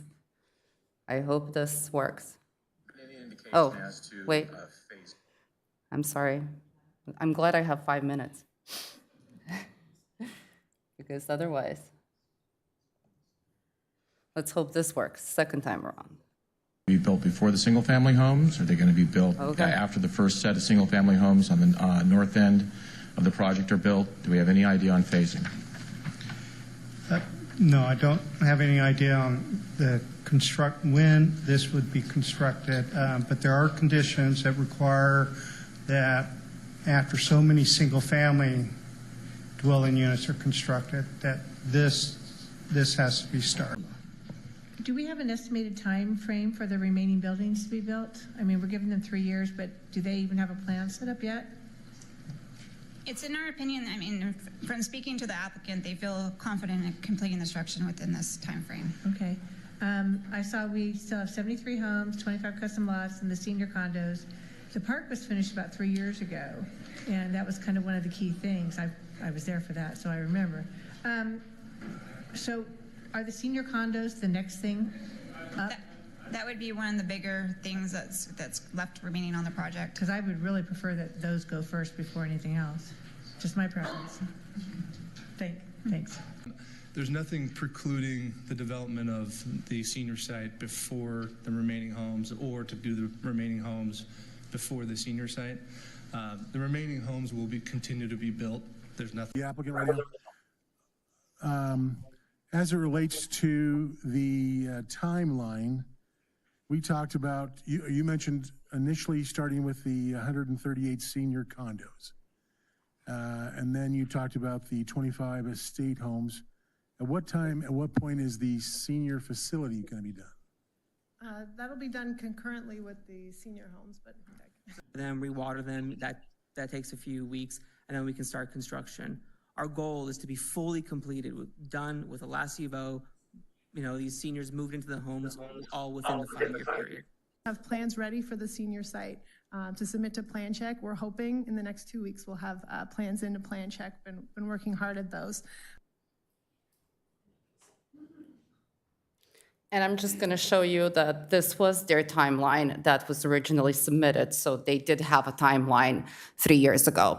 These last 3 years, all of us witnessed exactly what we feared would happen when we asked for a 3-year instead of a 5-year extension. We are afraid of what no extension could mean for us, so we're not asking for that. We understand that the city shares some of our concerns, and we learned through this process what the city can't do for us. The city can't impose fines. The city can't negotiate our contracts. The city can't force the builder to build. And the city can't compel the builder to fix the foundation issues that we have with so many of our homes. But what we do hope is that the city can create checks and balances and offer the builder a reasonable extension that the planning commissioners actually recommended. Of 2 years, maybe 3 years, but not 5 years. If they start building, which was what we all want, then great, come back. But if not, we ask you to find a way to protect our financial interests and our community, to protect your constituents. Let's not find ourselves back here in 5 years with the same lines repeating all over again. Thank you so much.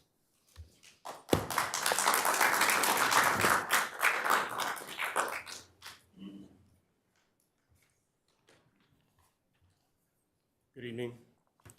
My name is Jason Chrisman. I'm also a Runl Canyon resident. I've been there since 2019. And part of my decision to live there was, it was partly based on the vision that KB and Lennar sold us, which was a big, beautiful community that was going to be built out in a few years. They've continuously lied over and over, as you've seen. Well, my wife's videos showed that it's the same stuff, just like he said tonight. The exact same stuff over and over again. And I'm going to wrap this up because I know everyone probably wants to get home, but what we all want is just KB to finish this project. And my recommendation, and I feel like this is just a really good recommendation, and that is 1 year, or it's a 3 to 5 year extension with 1 year increments. Every year they come in and they say, this is what we've been doing. If they haven't been doing anything at that 1 year mark or whatever, at the 2 year mark, whatever that mark is, then they have to reapply because it's just ridiculous that what they've put us through all this time. So that's really all I had to say tonight, so thank you.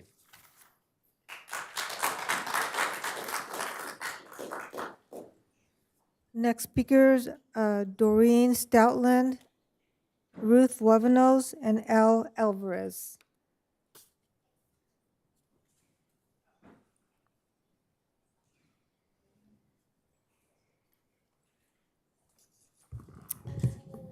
Hi, my name is Doreen Stoutland. Good evening, Mayor Kavanaugh and honorable city council members. First, I want to express my sincere appreciation for your continued service to the city of Simi Valley and for giving residents of the Woodlands and surrounding neighborhoods the opportunity to be heard.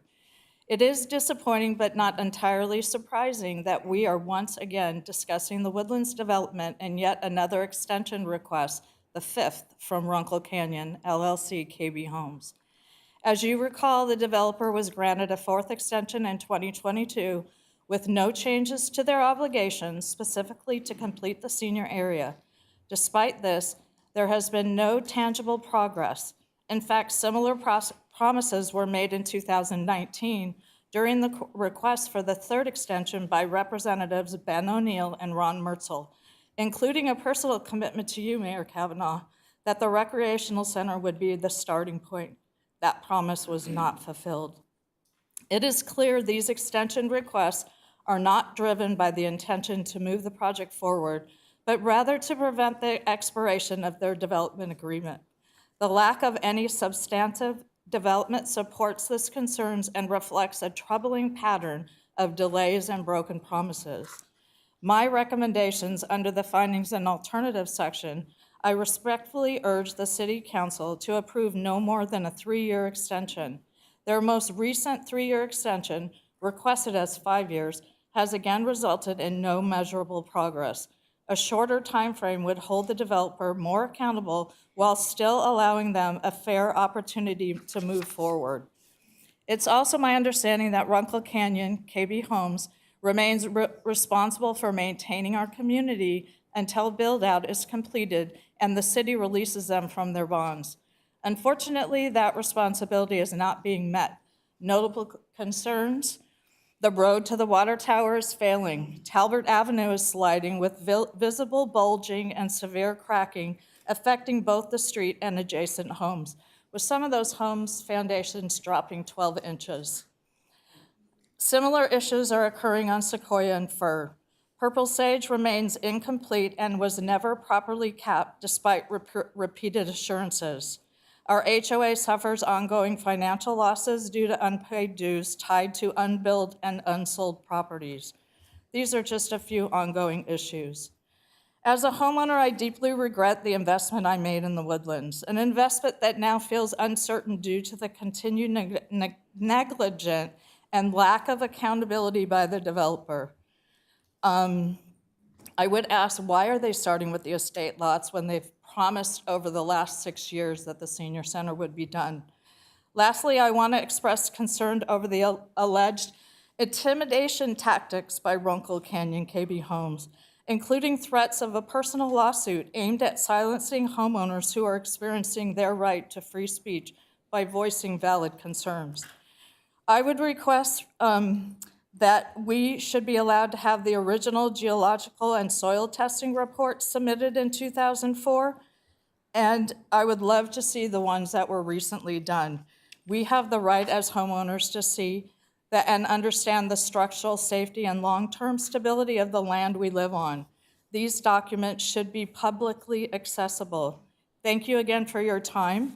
I would say, please look back on the questions that I sent to each and every one of you. I think these are really important questions that need to be asked of the builder. Thank you.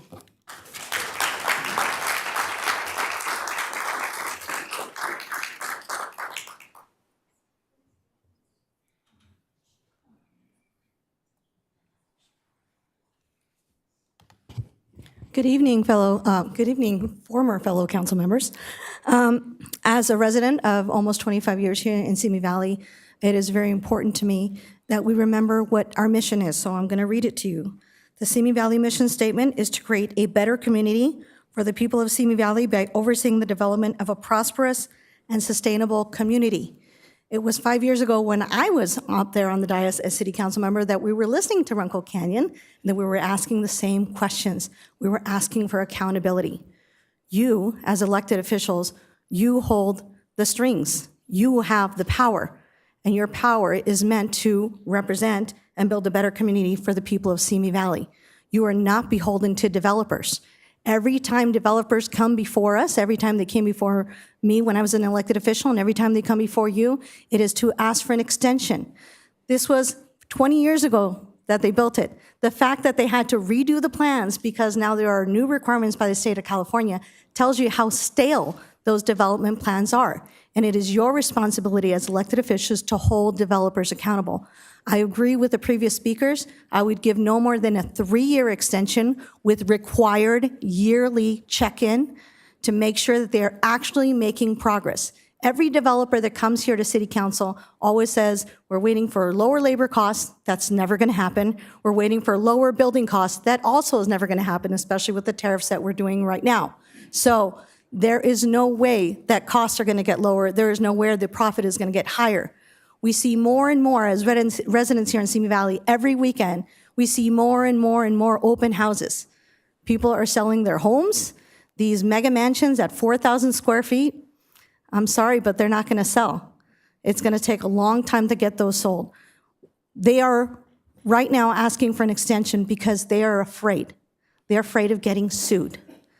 If you don't grant them the extension, then guess what?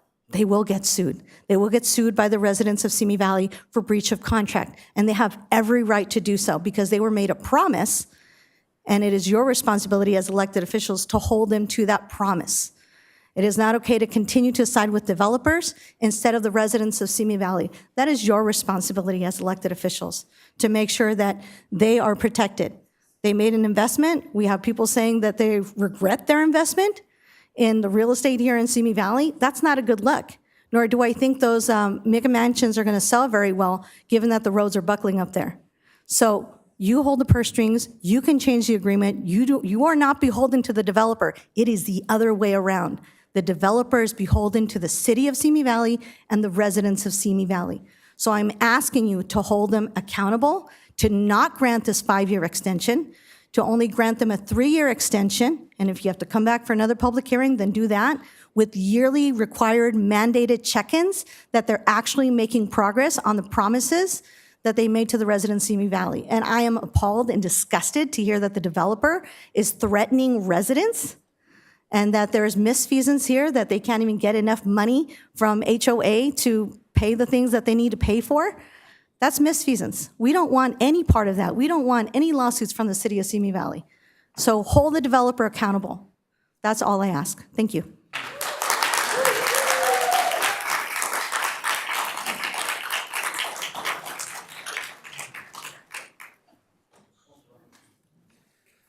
Madam Mayor, City Manager, City Council members, thank you for giving me the opportunity to speak in front of you tonight.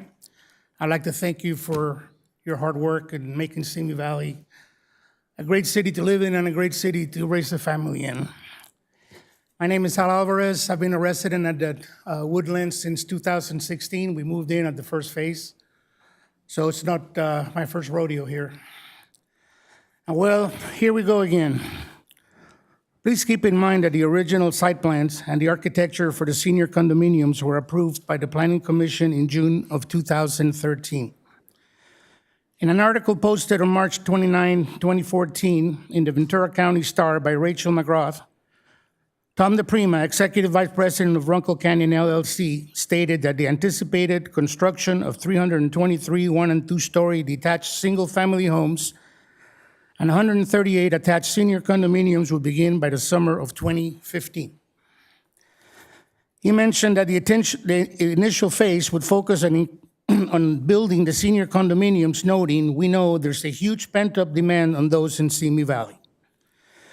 Delays and more delays. We're almost ready to start construction. That's what they say. Meanwhile, all the homeowners living in the Woodlands pay HOA dues that those senior condominiums and unbuilt house properties would be contributing to for years and years. And unfortunately, there are no consequences for the developer failing to meet the extension deadlines. Yes, they say we're almost ready to start construction. It has taken 3 years from the time the last extension was granted for them to get their ducks in order and file the required paperwork to get final approvals for 4 single-family homes. They say the remaining single-family home plans will be submitted soon. Nothing on the senior condominiums. Until the developer is ready to change the words almost ready to ready now, and they have all the approvals needed to begin the actual construction of the senior condominiums, the recreation center, and the remaining single-family homes, I believe you might consider issuing a continuance until they're actually ready to begin. When that happens, I urge the City Council to follow the recommendation of the Planning Commission and grant a 2-year extension requiring the completion of the 4 single-family homes at the end of Redwood Grove, the Senior Recreation Center, and a reasonable number of units of the Senior Center should be completed. If they comply with these requirements without further delays, they can come back and ask for a 6th extension, and I'm sure they'll receive a more positive response. One point that I'd like to make that I think is important, 25 single-family homes means 25 properties paying HOA dues. 138 condominiums, that's 138 structures or units that will be paying towards those HOA dues. We've been suffering since 2016 that I moved in there. We're picking up the tab for a lot of these units that could have been built. If they would have built them on time, these people would have been paying into the HOA fund, and we wouldn't be here. And lastly, 3 years ago, they stood in front of you and asked for a 5-year extension to complete the project. 3 years have gone by, right? Which means that another 2, you would have granted the 5 years, in another 2 years, it would have been done, complete. Do you think that would have happened? I don't think so. So I just want you to bear that in mind. That's all I have to say, and thank you for your time.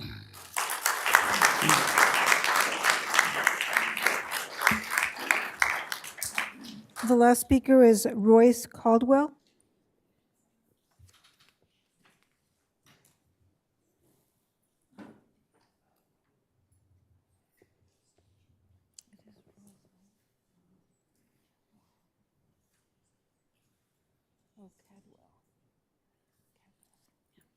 Hi, okay. Most everyone has said what I have on this paper, so I'm just going to change a few things.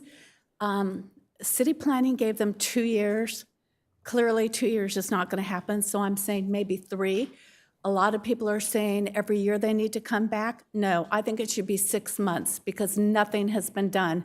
I've been living there since, well, my husband and I have been there since 2017. We were told that a year after we moved in, the senior center would be built. Nothing has been done. So they ask for extension after extension. They don't do anything. Meanwhile, codes change. Lots of things change, so they have to keep coming back and coming back and coming back and asking for extension. I think they need to come back and show us and the city every 6 months what progress they've made. A year is way too long because at this rate, they're going to keep coming back asking for extension after extension. This is the 5th one. Are we going to go to 6, 7, 8? I mean, at this point, Jesus is going to return before it gets done. I mean, I think every 6 months is reasonable for them to have to show the city and us as residents that they've actually made progress.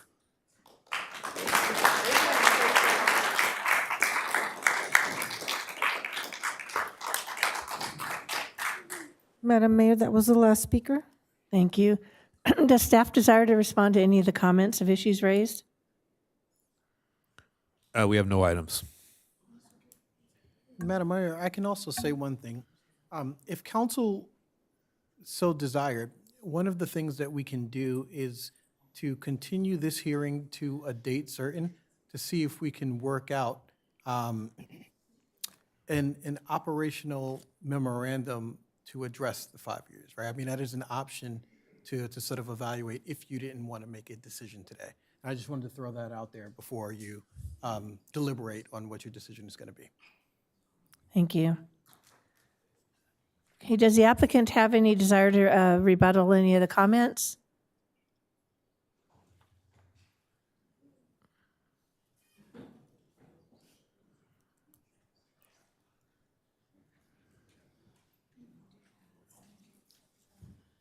Thank you, James Vaughn, again, counsel for the applicant. I don't know that there's so much to rebut. I think it's perfectly understandable that the residents of the community feel like we've been here before and we've done this before. And I think that's a fair way to feel, and we're trying to put this to bed tonight for once and for all and let this project get built to completion. The uncertainty of inadequate extensions or delays and all the uncertainty just causes additional delay. And so, again, I think it's perfectly understandable. I know that the residents, despite the updates that the developer gives, that's just an update from the developer, right? You're not seeing anything physical out there, but you will in the next year, as you saw from the development milestones. And I think, not everybody is privy to all of the back and forth with plan checks and revisions and all the work that's being done, but I can assure you, and I think work is being done both by the developer and the city to get these plans updated and approved and things actually being built on the ground. And so I just reiterate, we truly believe 5 years is both necessary and adequate to complete the project, and we reiterate that request. Thank you. Thank you. Are there any further comments or questions from city council members before I close the hearing? Councilmember Rhodes? Yeah, I just wanted to make a comment in reference to the things were brought forward to us from the residents, and they're not wrong. Everything that they said has actually happened. And I do want to assure the people that are concerned about the length of time for the extension. I think the length of time is less important than the teeth we could negotiate into meeting milestones. And so with our discussion up here, I think the discussion on liquidated damages being part of milestone discussion is going to be an important thing. Without consequences, it means that it doesn't matter if it's 1 year, 3 year, 5 year, because it'll be 1 year, 3 year, 5 year, whatever it is. But if we're meeting milestones, and I will say on the other side of things, as our council just brought up, there is stuff happening in the background and in plan check and moving forward. There is activity. It's not a complete vacuum. So if we can keep moving forward and have a check and balance that says we have to keep moving forward, you have to remember the only consequence that's possible right now is let the development agreement lapse. And I will guarantee you that as the residents of Runl Canyon, that is not what you want. And so we have to keep moving forward, but we can be responsible up here and say, let's get tighter on what those checks and balances are. Councilmember Ayala. Thank you. As Councilmember Rhodes indicated, there's things we can do with milestones. There's things we can do with liquidated damages, and we will make sure that those are in any agreement that comes from this. In addition, one of the speakers asked for yearly check-ins. We're going to do better than that, right? You heard me say that we're going to get staff reports every 6 months. The developer said he'll be here every quarter, right? And I will make sure that happens. I will make sure that happens. I will make sure that every 6 months, staff has provided me and the rest of the council members with an update that actually shows progress. I will make sure that the developer is here every quarter, even if I have to send the email that says your quarter is up, it's time for you to present. It needs to be very transparent to everyone that they are making progress. And the reason I brought this up very early on is because if we do this right, then we are being very proactive. We're upfront. We know that there might be a concern and we can start to take care of it then instead of sitting here 5 years from now and dealing with it at that time. Okay, so we need to vote on this. We need to put a plan in, but we need to get started. We don't want to delay it anymore. So allow us to vote on it. Allow us to staff to put together a really good plan in coordination with the developer that is agreeable to everyone, that's realistic, but also allows us to be very transparent and allows you as the residents to know that something is actually being done at all points, all phases of the project. Thanks. Thank you. This hearing is now closed. I will now entertain a motion. Councilmember Litzter. I'm not making a motion per se at this moment, but would like to make the recommendation. I'm hearing what our attorney Ford just referenced. And if I understand him correctly, we could postpone this decision to the next council meeting or the meeting after that, pending a discussion that you have with the developer to basically put into place what could look like a complete milestone plan with potential teeth or potential, what is the official term? Liquidated damages. I'm sorry, thank you. It's a new term in my vocabulary. I'll get that one.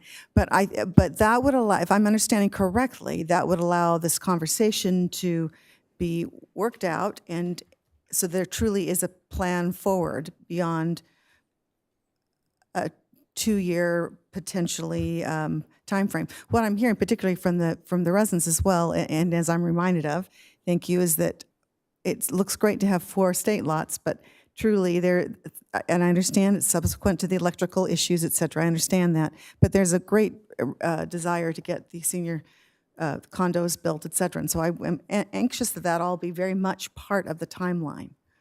Yeah, and I will say, it seems like part of the concern, and I can understand that, is that while there are proposed milestones, there's not really an evaluation here today on what those look like, what the liquidated damages could look like. And so if I could make a recommendation, it would be, if we were going to move it, it wouldn't be to the next council meeting, but it would probably be to the one after that, to actually give some time to be able to hone some of that stuff down. And and then if it can't be honed down, then you'll have your answer one way or the other, and then you'll still have to make a decision.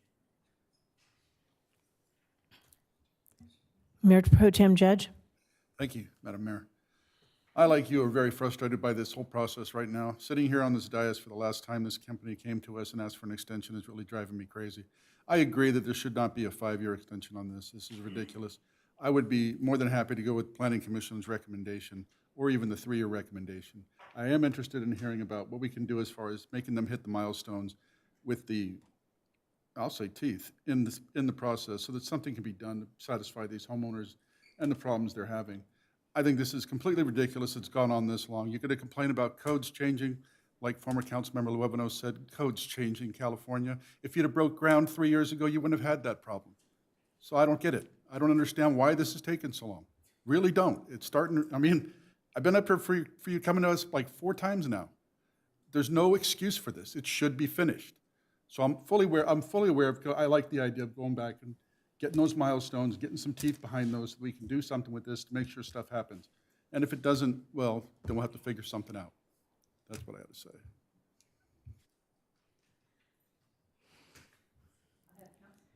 Councilmember Rhodes. Question for City Attorney.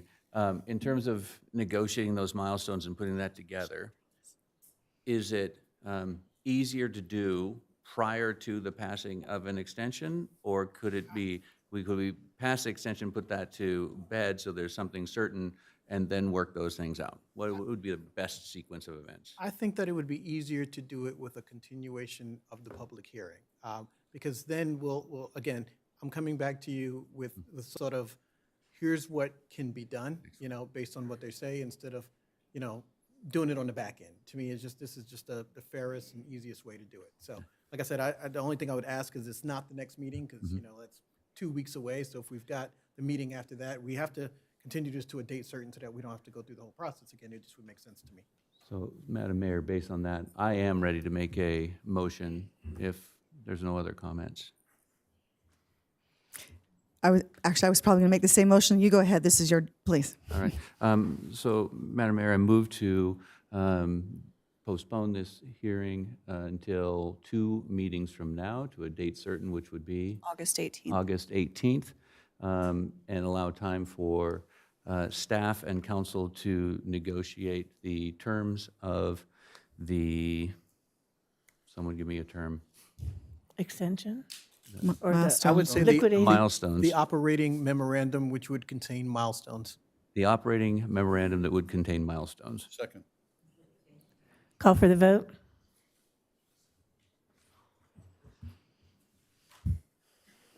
The motion passes unanimously. It's a good thing for the Woodlands. We weren't sure.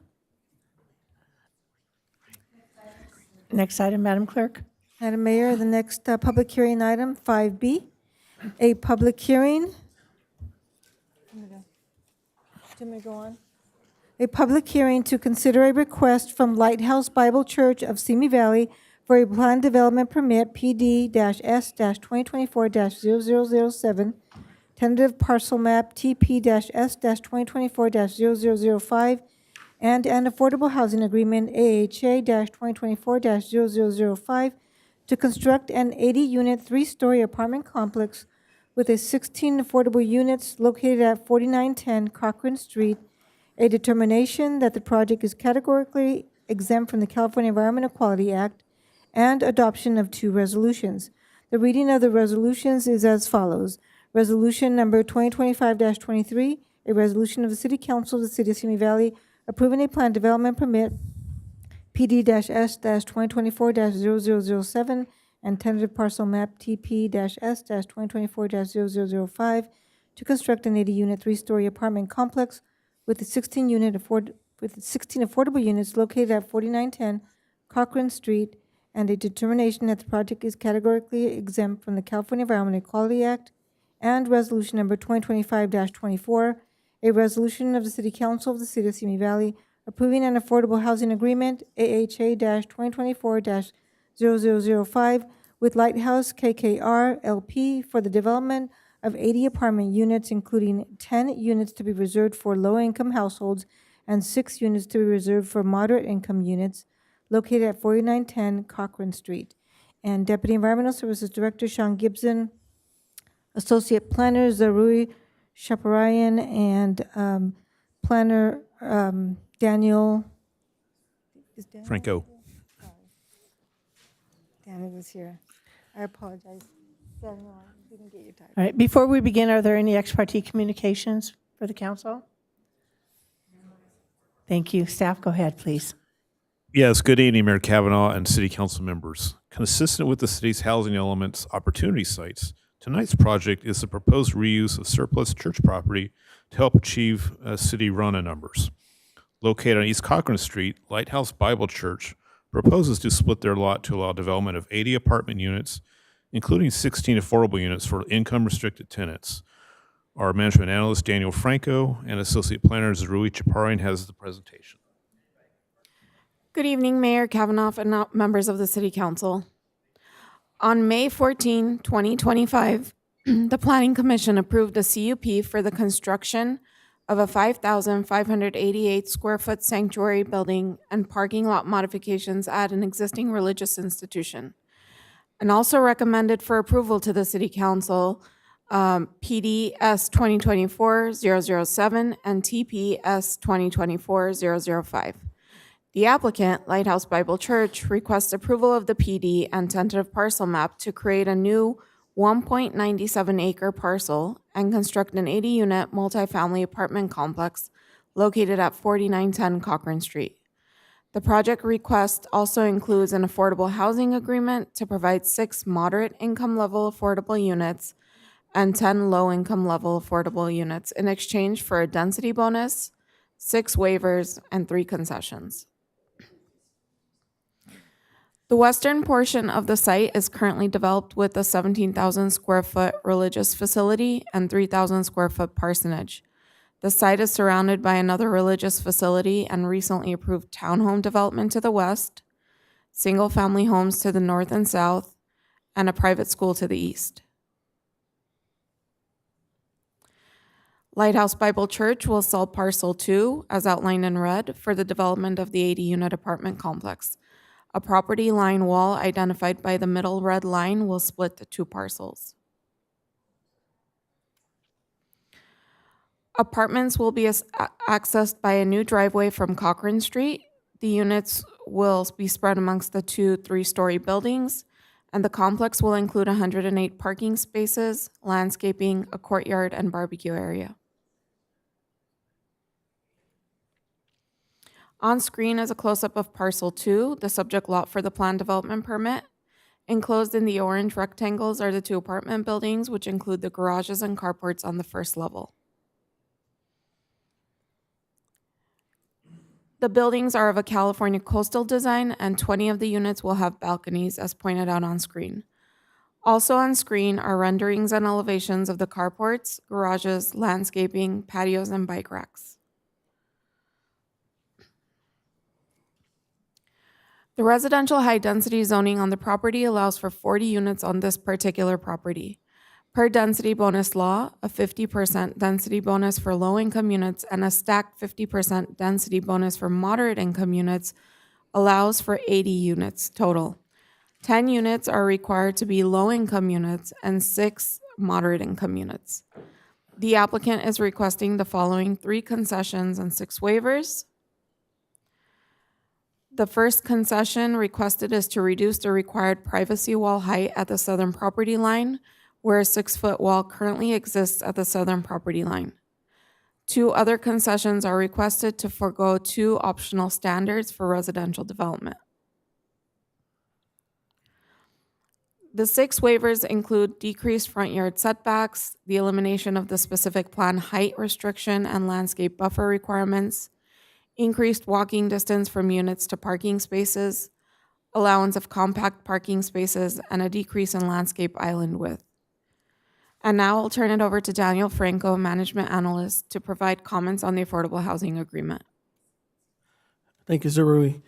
The project will have an affordable housing agreement that will restrict 10 units for low-income households and 6 units for moderate-income households for a period of 55 years. The initial rents will be calculated pursuant to the California Health and Safety Code. The rents in this slide show what the rent would be using the current income limits. Qualified households must meet the income limits for lower income or moderate income as adjusted for household size.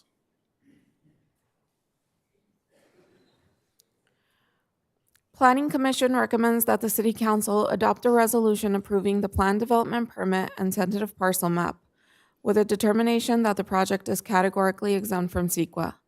Staff recommends the City Council adopt a resolution approving the Affordable Housing Agreement.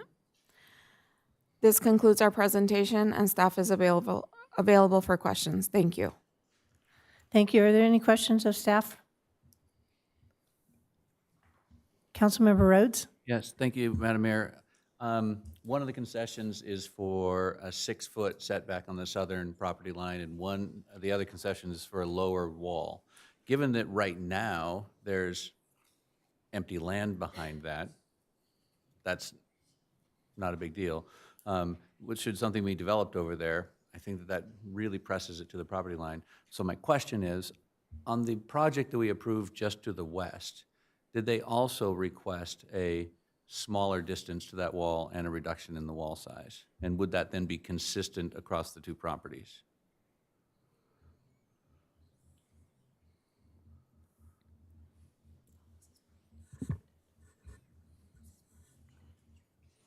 Correct, they did for the Korean Baptist Church project. Right. And Yes. so this would end up being consistent across both properties? Correct. Okay, thank you. Councilmember Lister?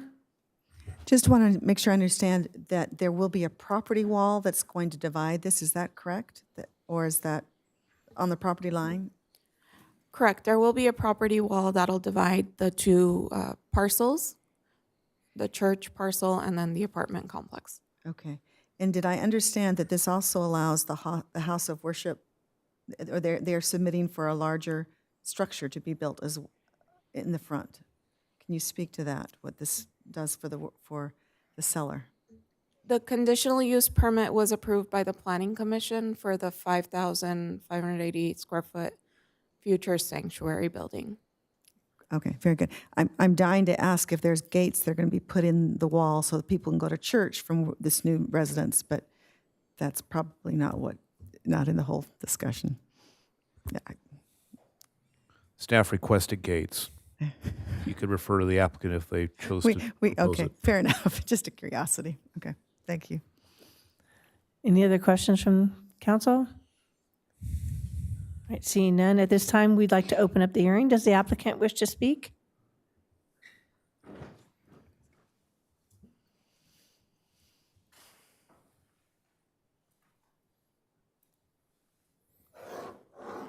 I'm just the IT tech.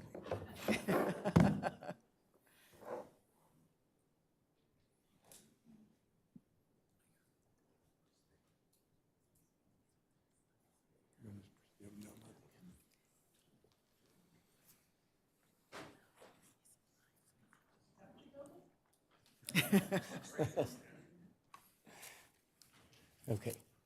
Good evening, Mayor and council members. My name is Mark Pettit. I'm the architect for the project, and we're happy to be here on behalf of Lighthouse Church to show you what we've been working on with the help of staff who have done a great job. Zerui's really been great to work with. As was previously mentioned, the church building was already approved, and now we're here for just the apartment portion of the building, of the lot. As was previously mentioned, this is the lot, and what we're looking at doing here is building two buildings. They're very similar in design. They're on the far east side of the property line. We will have garage parking and at-grade parking, and there will be privacy walls throughout the property, similar to other developments in the area. We do have, from the right-of-way, we have a sidewalk coming in to the apartments that connect to the church. So at this time, we don't have any pedestrian connection, mainly because of grades, and it's not ADA compliant. So we have 80 units, and as mentioned, we have 16 affordable units on the property. And our units are one bedroom. We have a one bedroom plus den unit, or like a little office area. That's something that's been popular lately for people that work at home. And then we also have two bedrooms. And these units are a little bit bigger than we typically would see, ranging as high as 670 square feet for the one bedroom to just under around 950 square foot for the two bedroom, two bath. One of the things that was important to us is with the affordable, we have a commensurate amount of affordable on one bedrooms and on two bedrooms, and at different levels. So it's not just all the one bedrooms being affordable. We really have a proportional relationship throughout the buildings, and they are throughout. Our intention is to have them throughout each of the floors of the building. Landscaping, we're putting in quite a bit of landscaping, as you can see. We are taking out some trees that have been not really taken care of as much, and I think with the addition of the trees, it'll be a very nice project. Some images that we've got for the apartments, and I did want to mention that each of the building will have their own fitness center. They will have their own barbecue area. They will have their own lounge area with a fire pit. They'll have their own community space, their own Amazon mail center, and we're looking at this, putting it in where it's a cooled area, so if people are working, they can have deliveries and they can be put in to a cool area. Pretty popular nowadays with more of the modern apartment buildings. Just for clarification and just so you can see, this is the church development that we're looking at doing, and some of the other amenities. The building's also a smart building. It'll be all electric. We'll have solar panels, energy conserving appliances, dedicated workspaces, and every unit has its own patio or balcony. Once again, we will have electric vehicle charging stations. We'll have electric bike charging stations. Of course, the typical organic waste recycling and all the other energy things that we typically do with new buildings. And that's it. So if there's any questions, I'd be happy to answer them. Sure. Councilmember Ayala. Mr. Pettit, yes? Yes. Just to clarify, so are you also going to be the developer for the addition to the church as well? That's what this project will do is provide funds to build the building and also to make the improvements with their parking lot also. So as far as the timing, it's based on when they raise all the money. But that will be, are you planning to develop that? We've done the preliminary plan, so whether we continue on that would be up to the church. Okay. I just wanted to really compliment you for 3 reasons. The first is that you, because of for the affordable units, you could have asked for concessions and waivers in regards to parking. And instead, there's 80 units and a total of 108 spaces. And so you did not say, well, I'm going to get rid of the parking spaces. And we have some developers who that's the first thing they go to, and you did not do that. And so I want to compliment you on that first one. The second one is that one of the very first meetings I was in up here, I said that those affordable units should be at every level. And you did exactly that, as opposed to just say it's only for the 1 bedrooms, right? So that really opens it up for all different types of families at every income level to be able to live there. So thank you for doing that. The third is that you asked for concessions and waivers that were very reasonable. You didn't take it, you just did the minimum of what needed to get done. 3 examples, just the privacy wall that you talked about, Councilmember Rhodes, just from 8 feet to 6 feet. The unit and parking space walking distance from 200 feet to 260 feet. The compact parking asking to move from the 18 by 9 requirement to 18 by 8. Right? And so I just want to compliment you for really putting a lot of thought into the people who are going to live there and coming to us with concessions and waivers that were just what you needed to do to get the complex completed. And so I really think it's a great model for what I would like people to do as they come forward in the future. So thank you for that. You're welcome. Thank you. Councilmember Litzter. And I would echo what he just said. Actually, my question is one of, could you describe the frontage on Cochrane Street? Obviously, most people will be driving by on Cochrane and will be seeing this out their window. Could you speak how close it is to the sidewalk, what the appearance is visually? Could you just speak to that, please? We do have a parkway, and we do have the sidewalk, and then we do have 20 feet of landscape areas that have trees and camouflage utilities as may be appropriate.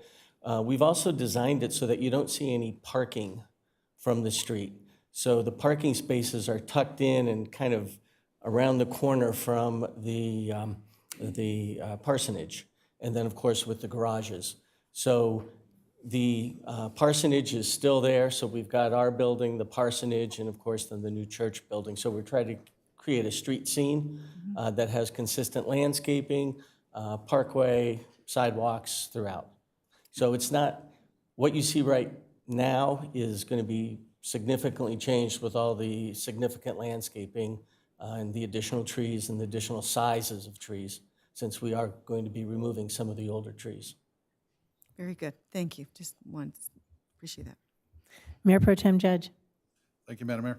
I just wanted to basically piggyback on what Councilmember Ayala said. Thank you very much. When you came forward, we were in considerate design. I like the design. I like the fact that you worked with our city and not tried to push something that wasn't something we would have liked. So I appreciate that. My second question is, because I might have been out when you said it, you may have said it already. Are there laundry facilities for this, or are they? Right, every unit has their own laundry, right? All indoor, in-unit laundry, stacked. Great. And or side by side as may be appropriate for ADA units. Thank you very much. I'll just make final comments and really echo what they've been saying. This is a wonderful development. You did a great job on it. We really appreciate it. It fits where it's going, and it's attractive looking, and not taking advantage of all the concessions you could have is really, really beneficial to the development itself. So we really appreciate that. So thank you. Thank you. At this time, are there any members of the public wishing to be heard, Madam Clerk? We do have 2 speaker cards, Madam Mayor. Thank you. Daniel Rivera.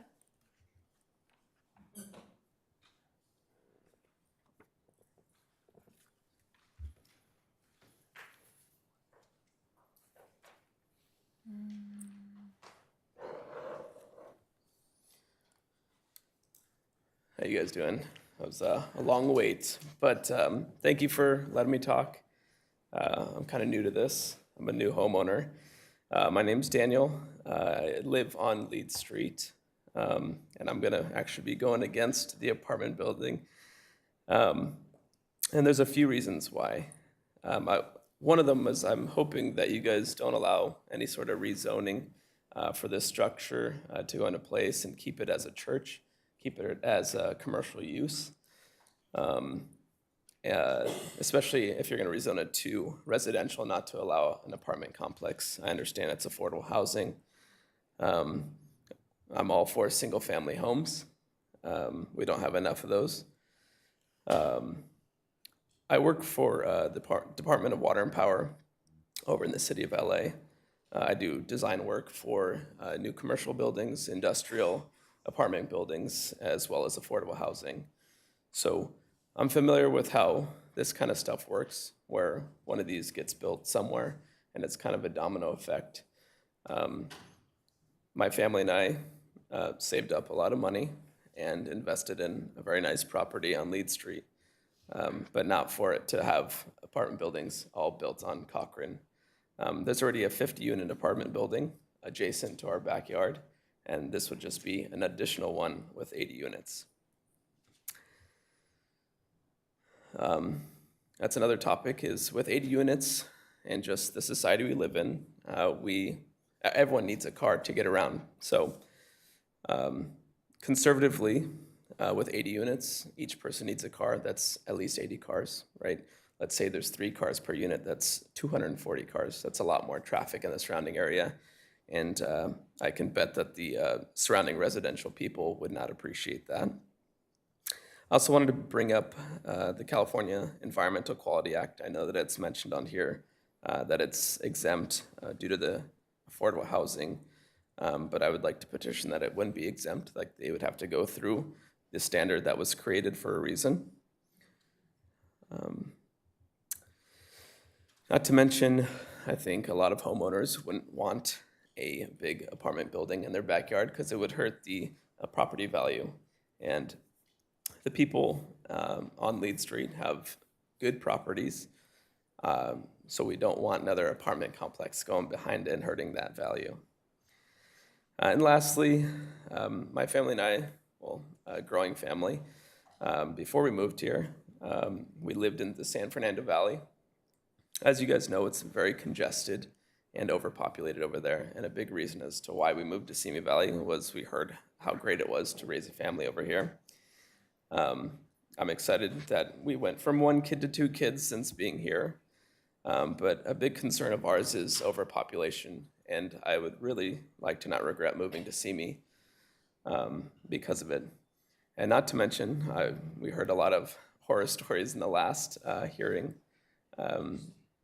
with the Canyon Woodlands project, and who's to say that something like that won't happen again with something like this? Again, I know that there's big governing bodies that are trying to push down this affordable housing, and I think just because 20% of these units is considered affordable, they shouldn't get free passes on stuff like the CEQA standards. So, thank you.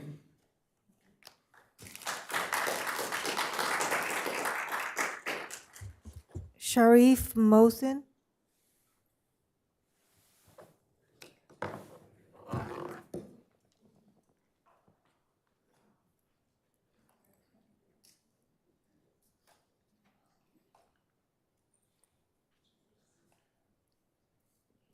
Hi, thank you for letting me speak. So I purchased this property a few years ago, and I chose the neighborhood for its peace, space, and suburban feel and qualities. And I feel like with that 80-unit building, that would be lost due to the added traffic and the amount of residents, and assuming, again, 2 cars per unit would drastically increase the traffic and noise. Another point is I'm sure nobody wants to see an 80-unit apartment building out from their backyard. And lastly, I invested in the property, again, a few years ago, and I wouldn't want that to be affected in any way either through this build. But yeah, other than that, that's pretty much it. Thank you.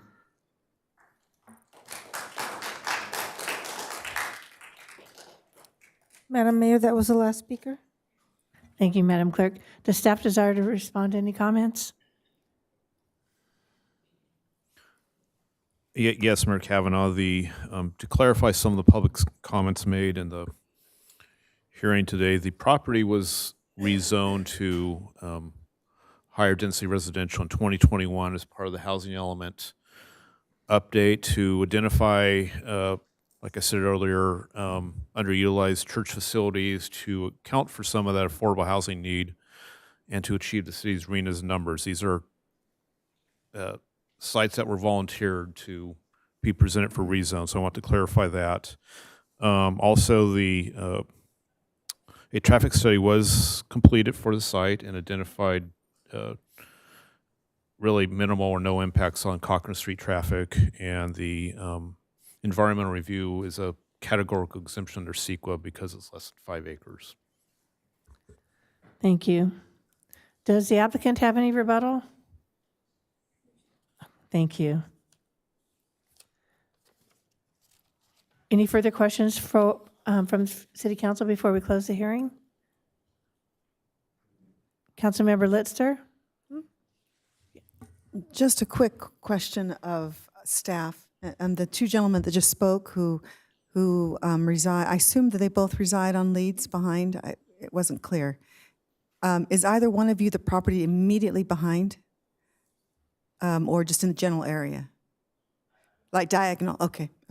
So I guess my question is, first of all, what those properties on Leeds Street, I know the access is not off of Cochran, it's directly.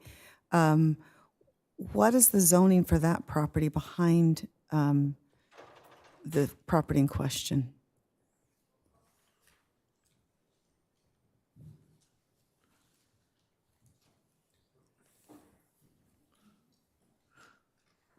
I believe we're pulling it up. I believe it's a very low density residential.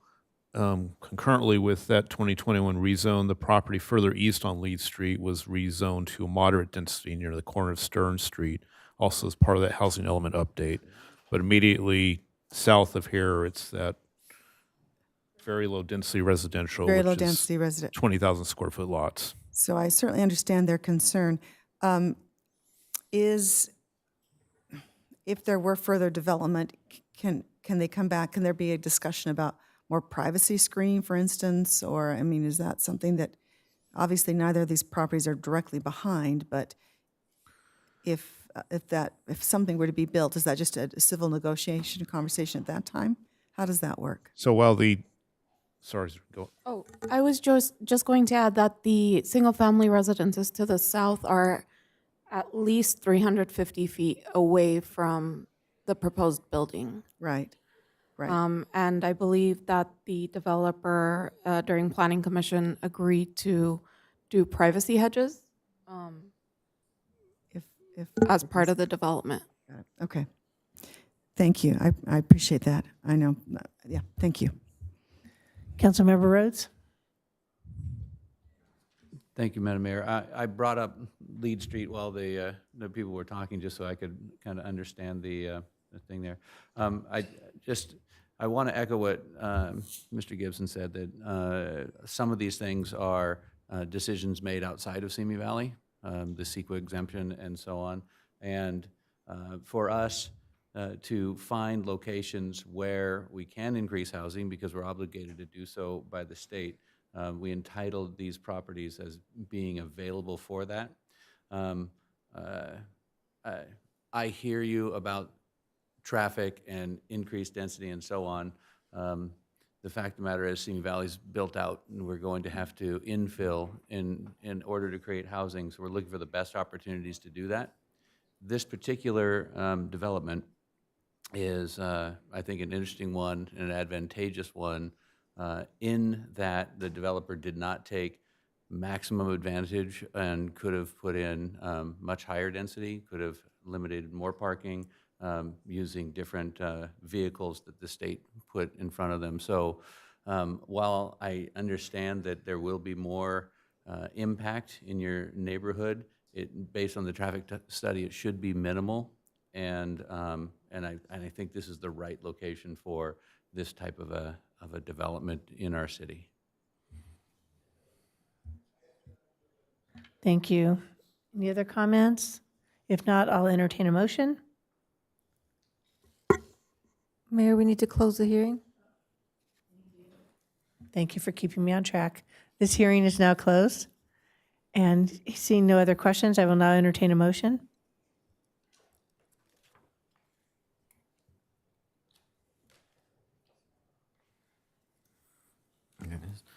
I'll move to adopt resolution number 2025-23, approving plan development permit number PDS 2024-0007 and tentative parcel map number TP./S 2024-005. A determination that the project is categorically exempt from CEQA, and adopt resolution number 2025-24, approving affordable housing agreement number AHA 2024-0005. Second. Thank you. Call for the vote.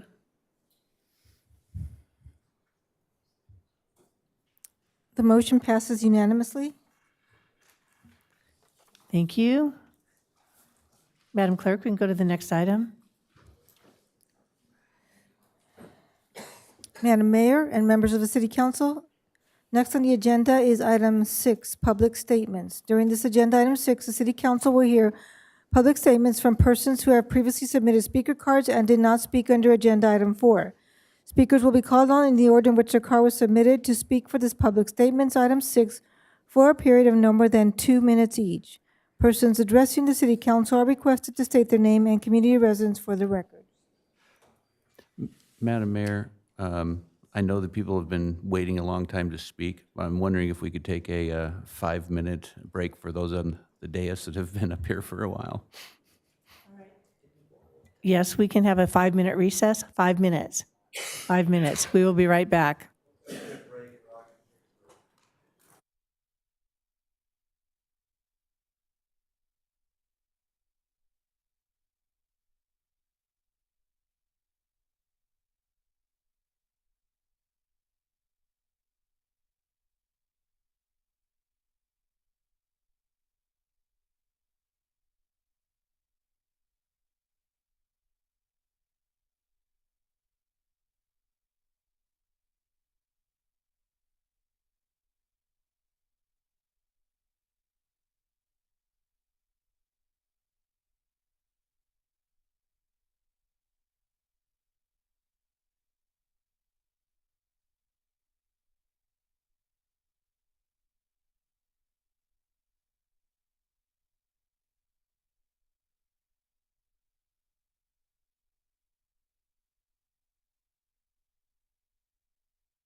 Thank you, everyone. Welcome back from our short recess. We appreciate your patience. It's been a long evening. So we're going to start with the speakers on item 6, and Madam Clerk will call out the names. I will call out 3 names at a time. Sunday Rotler, Deborah Tash, and Johnny Perez.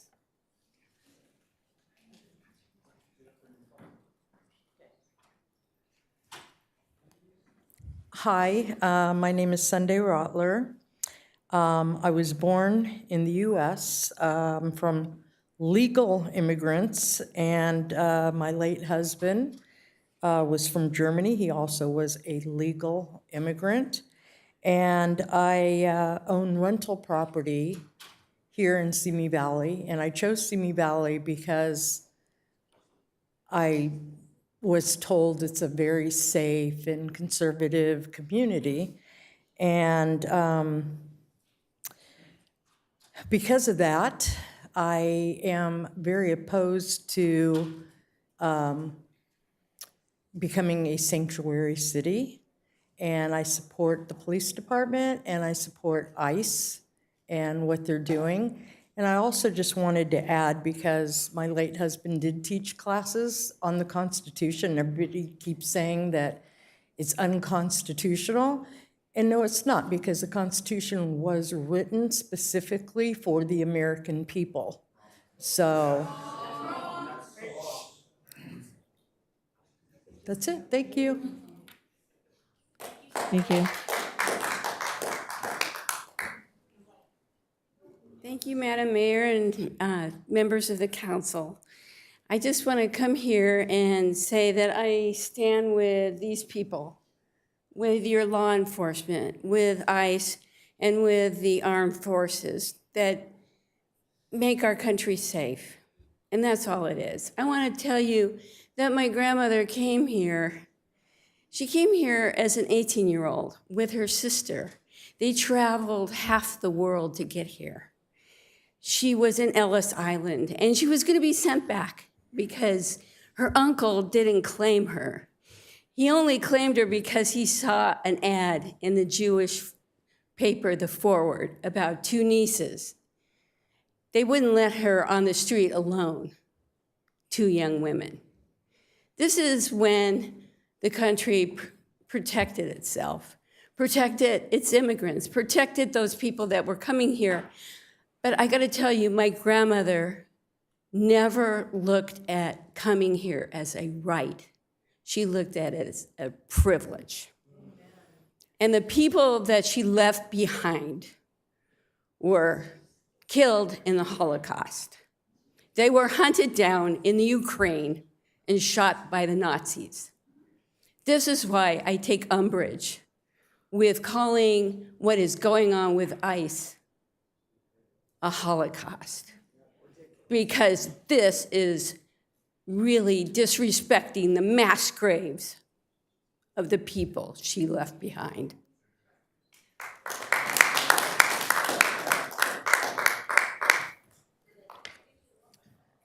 Johnny Perez.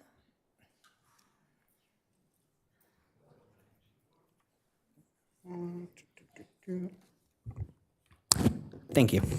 Good evening, council and the community of Simi Valley. My name is Johnny Perez. I'm a resident of Moore Park. I, along with several other people, are here because we are absolutely frustrated and disgusted by the events that have been happening for the last several months.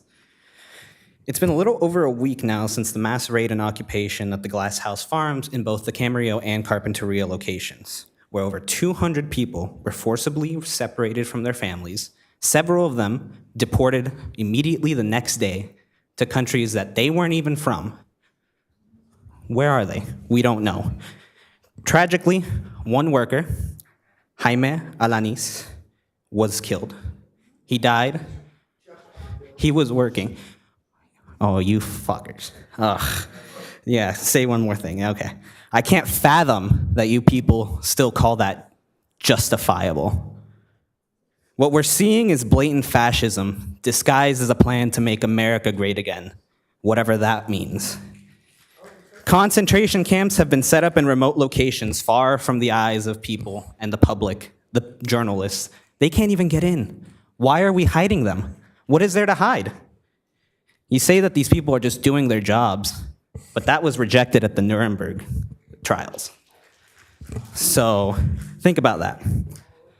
As for what you can do, I implore you, if you are a community member, please reach out to one of your local rapid response teams. I'm going to highlight 2 of them. The group I'm with, VC Defensa, hotline number 805-296-1119, and the 805 Immigrant Coalition, hotline 805-870-8855. You can report anything that you find suspicious, and one of the on-ground volunteers will be there as soon as they can. We've chased several of them out, and we will continue to do so, because we, the people, are the ones in the front lines. I don't see any of y'all out there. Solo el pueblo salva al pueblo. Only the people save the people. Your time Thank is you. over now. Thank you.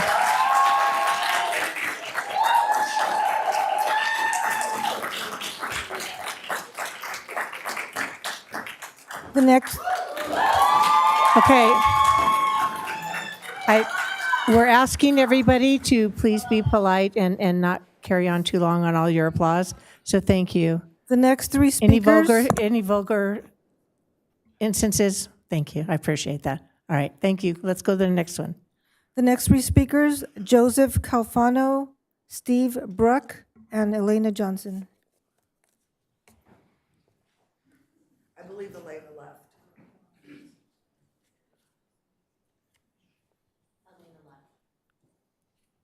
If you want, you could hold up the sign when I'm speaking. It's totally cool. We actually like it.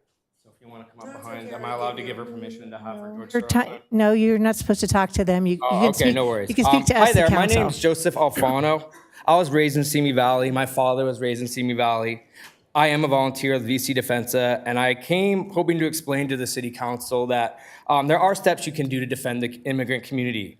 San Fernando has a financial assistance program for legal and family support. Glendale has publicly ended all ICE contracts. Los Angeles is hosting public Know Your Rights meetings. Pasadena is joining a Freedom of Information lawsuit so that we can identify those that are kidnapping our neighbors. I can go on and on and on about things we can do, but deep down, I know you don't care, and a lot of these people don't care for that kind of work, right?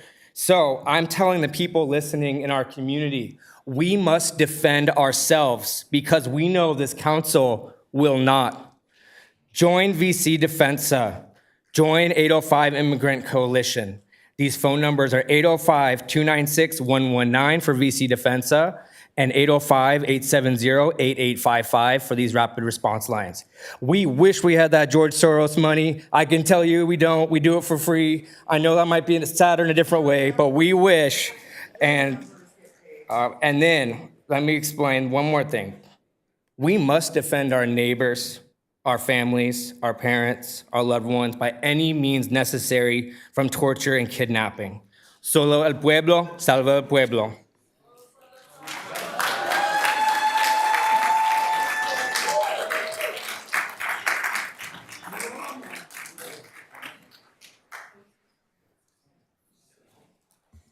Steve Bruck.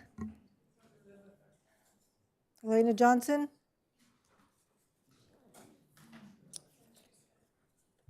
The next 3 speakers, Juan Miguel, Carolyn Jackson, and Jacqueline Snow.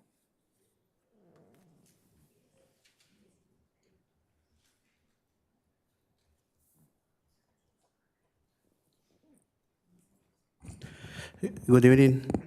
I'm here to make a request. If it's possible, in the next city council meeting, you can include in the agenda where we can ask the chief police. He can give us a protocol, what to do if someone calls the police department that there is some kidnapping, because that's basically what is happening right now. People are not identifying themselves, and they don't know how to defend themselves. Somebody reached out to the department, and he was told that all what they can do is just, they will call ICE, and if they identify themselves by phone, it will be good enough. I don't think it's acceptable. You guys just talk about here about safety, and we can make a good use of the cameras that they have now, which the mayor and the mayor pro tem voted against it. we can make it with you so we can have a record and see who these people are. So I just want to have it on the record, and I don't know how formally I can request to have it in the next agenda, so we can follow, because basically it's kidnapping. These people are not identifying themselves.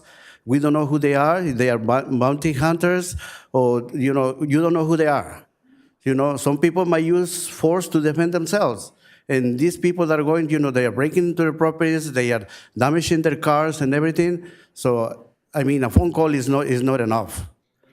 So please, do something about it. I know it's federal issue, but locally there's many people that have been doing something to defend these people locally. You care about the human dignity. I know some people over here belong to my church, and you care about the dignity of the people. You should put it in practice to do it. Okay. And thank you so much for your time.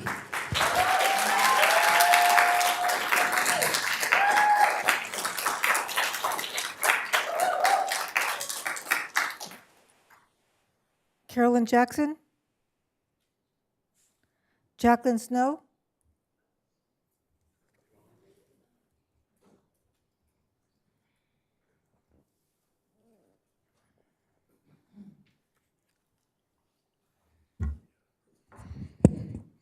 Hi, good evening. My name is Jacqueline Snow, and I'm a resident here in Simi Valley. I'm speaking up tonight because there have been people in masks claiming to be ICE right here in Simi Valley who are stopping and detaining individuals in our community without identifying themselves. That's not law enforcement, that's intimidation. Regardless of immigration status, no one in this city should be detained by someone who refuses to say who they are or what authority they have. And when that happens in front of the police who say nothing, it shakes the community's trust in the people who are supposed to protect them. I'm asking the city and the police department to speak up, to make it clear that this behavior will not be tolerated here in Simi Valley. Put strong guidelines in place to prevent cooperation with unidentified agents, and make sure that every resident here knows that they're protected. This isn't about politics, it's about safety and transparency and basic human dignity. Please act. Thank you.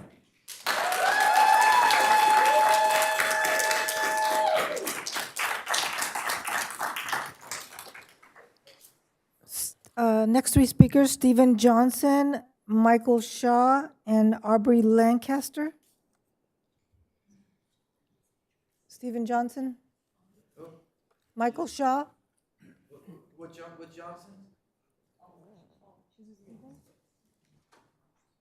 Stephen Johnson? Aubrey Lancaster?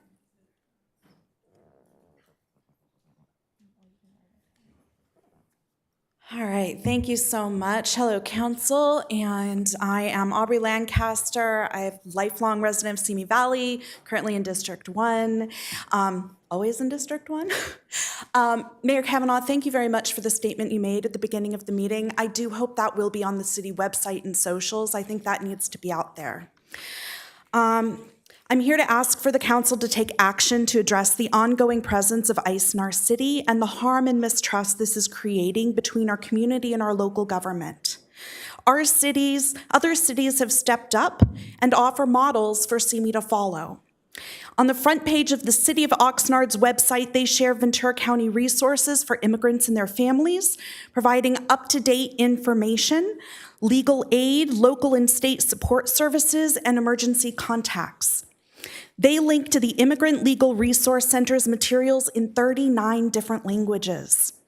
Introducing with the reminder that all people in the United States, regardless of immigration status, have certain rights and protections under the U.S. Constitution.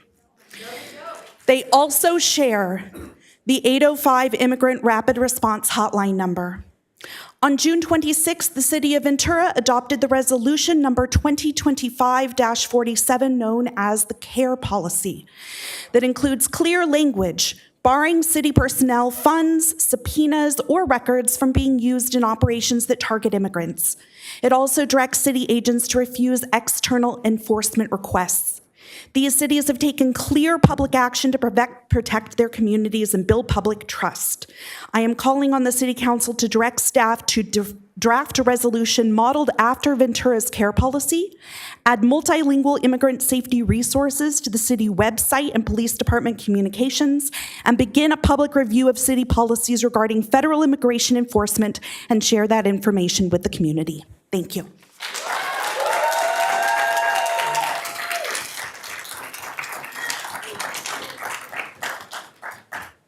The next three speakers, Wendy Coyle, Dirk Lay, and Cheryl Reed.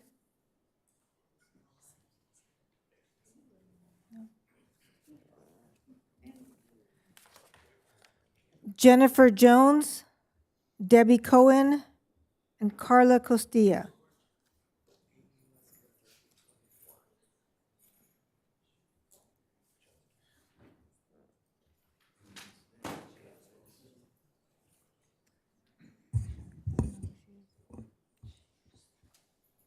Can you please state your name? I'm not sure which one.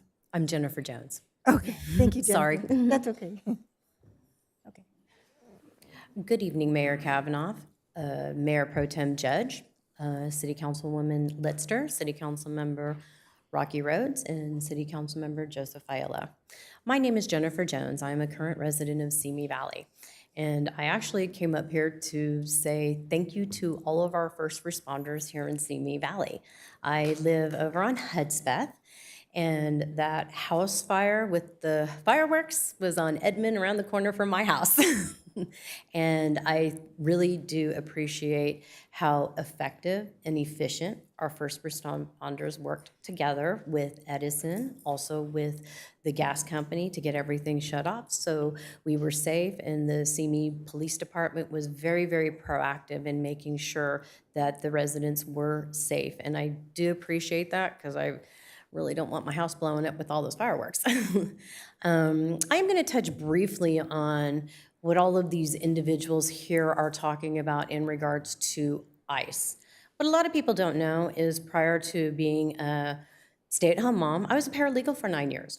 6 of those years I worked in immigration. What a lot of these people seem to forget is people get deported because a judge signed an order of deportation. When people get restrained by immigration, they have due process. They go before an immigration judge. The immigration judge decides whether they can stay or leave. So all these individuals making a bunch of noise for nothing, remember, people who are detained still have due process. They are given due process. So please educate yourself a little bit before you start putting stuff out there that's not exactly accurate. Thank you. Let's please keep the insults down. Thank you.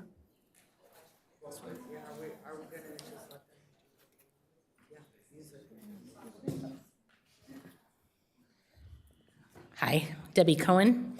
Hello, Council. My first time speaking here. Pretty awesome. Way to start it all off. So I want to address 2 things before I start with my normal comments. One, I had discussions with a few of the lovely people in the back about different things. We had disagreements. I believe it was Juan who was up here earlier, asked me for proof that Rolando Izquierda is his name, was in fact a child molester and convicted for that. Where's the proof? Go to Homeland Security website and look up his name and you'll find it. Or Google search Rolando Izquierda, Homeland Security. You'll see exactly what his rap sheet is.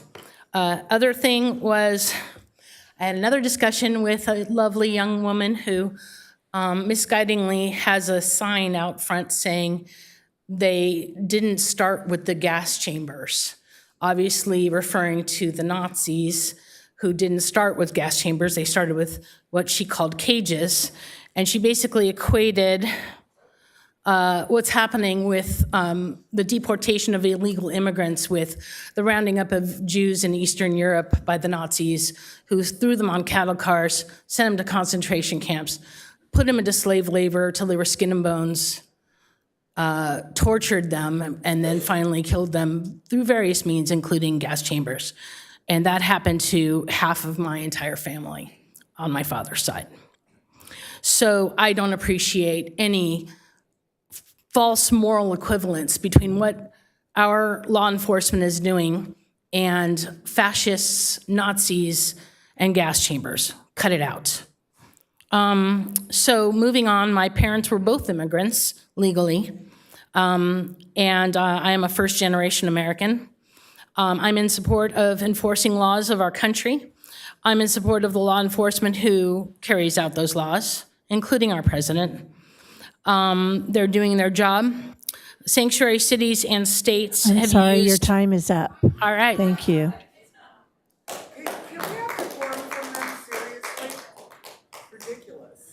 The next three speakers? Oh, I'm sorry, Carla. Okay. Carla, yes.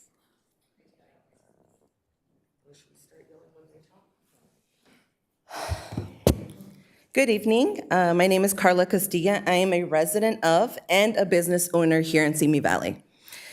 I am here today because I'm deeply concerned about multiple reports of individuals in masks claiming to be ICE agents, detaining people in our community without identifying themselves.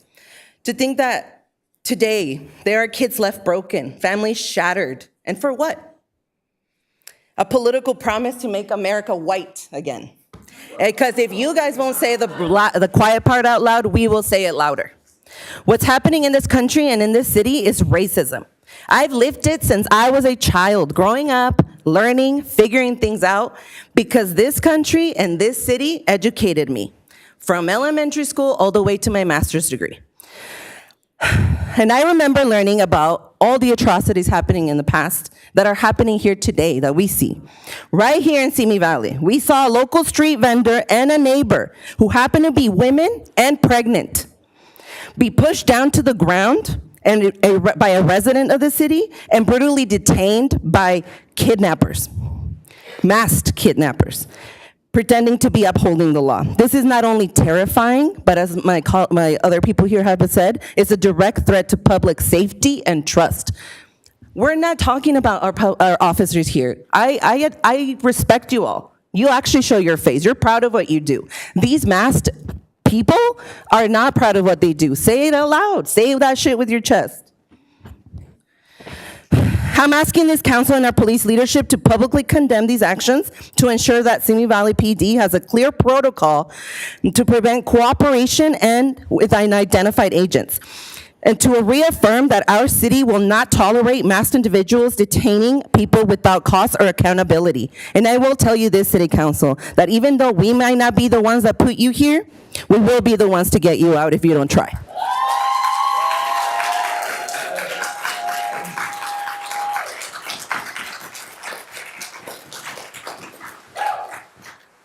The next three speakers, Sean Wiseman, Mackenzie, I apologize, I can't read the last name, and Claire Menges. All right, good evening, Mayor Kavanaugh, members of the City Council. I wanted to start with, I'll shorten the story. So Christmas night, this past Christmas, I was driving home, entering my neighborhood. I saw somebody stealing from my neighborhood's mailboxes. I immediately called 911, and I thank Simi Valley Police Department for showing up immediately. I stayed there to, to communicate and make sure that, the person was apprehended, that they were where I said they were. And I watched Simi Police, chase the guy down, tackle him, arrest him. Honestly, I wish I had a bucket of popcorn. That was really entertaining, but really important work, and I thank them for it.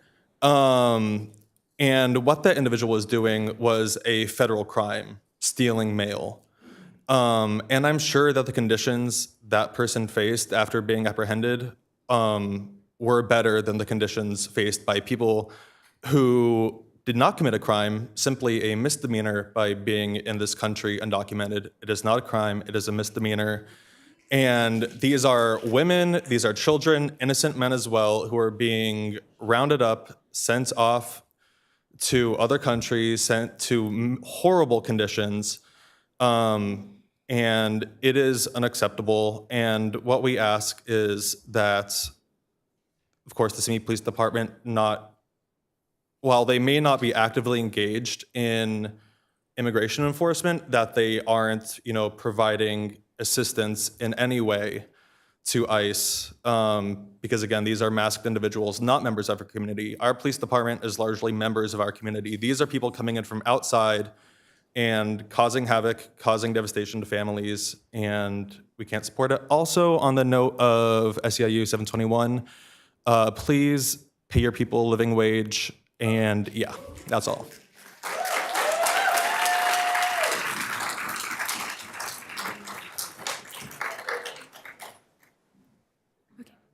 Good evening, everyone. My name is Mackenzie Tabora. I'm 20 years old, and I was born and raised in Simi Valley. In the 20 years that I have lived here, I have never seen masked men terrorizing my community like they are today. I've never had to ask my friends if their parents left the house without being kidnapped. I've never opened my Instagram feed seeing a masked man slam a pregnant woman to the floor just a block from my home. And I've never been afraid that my dad, my siblings, and I might be racially profiled and taken away despite having citizenship.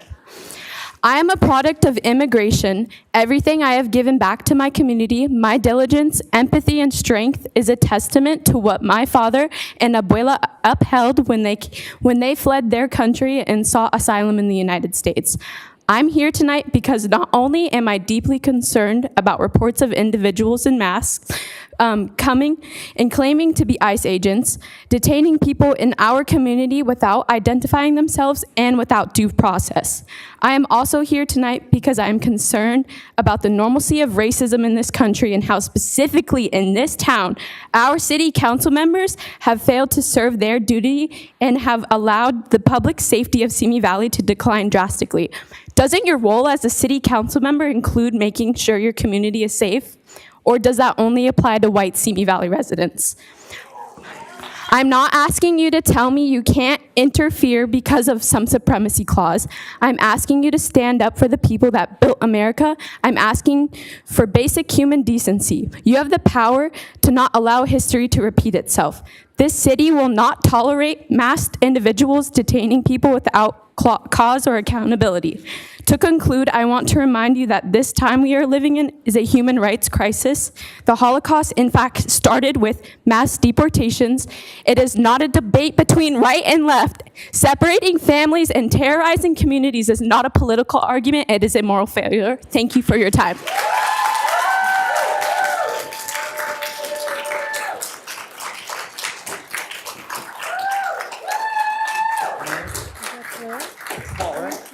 The next speaker is Claire? Thank you. Yes. Hi, everyone. My name is Claire Menges. I am the lead organizer of the ICE protest today. And originally, I had planned to come up here and say something emotional and angry and taking personal shots at people, but I decided after today that is not the best course of action. What I will say is that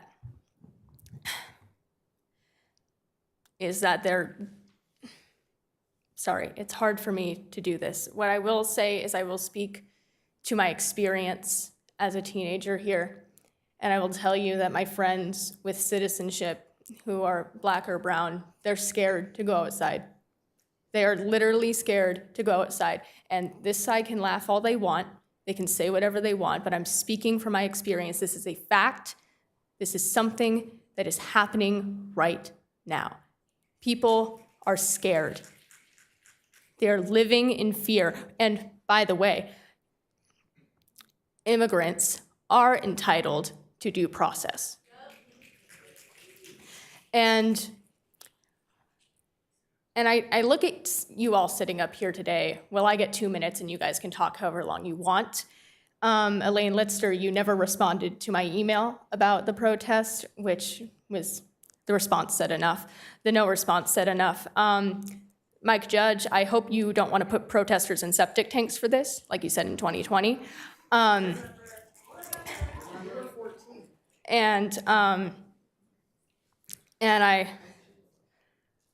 I just want to tell you that people are really scared, and you are sitting here allowing it. I also had a conversation with Ms. Mills today, who's attempting to speak over me, and she And it was actually a very productive conversation, I have to say, but what I will say is that she did take personal shots at people by being like, that one, to one of my friends. So that's all I have to say.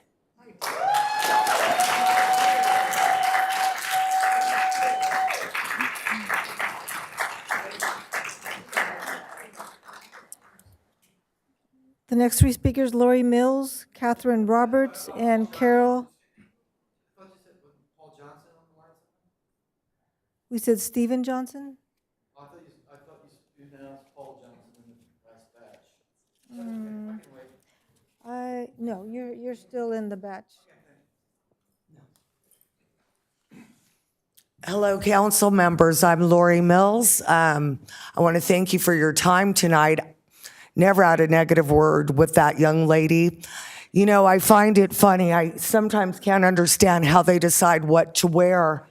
You know, a couple years ago it was defund the police. Now it's this, BLM. It's just different outfit, different outrage. I have a packet for all of you because 2 minutes doesn't give me a lot of time. But if you could give that to all the council members, I would appreciate it. On the last pages, you're going to see passports that a journalist, Jeff Rainforth, took from the border, one from Afghanistan, two from the country of Mauritania, one of those on the terrorist watch list somewhere in our country today. An Iranian cell was busted in the valley about a month ago. My sources are fact witnesses, unlike the people behind me. I've talked to Oscar Blue Ramirez, journalist, the only Hispanic who's ever gone through the Darien Gap 4 times.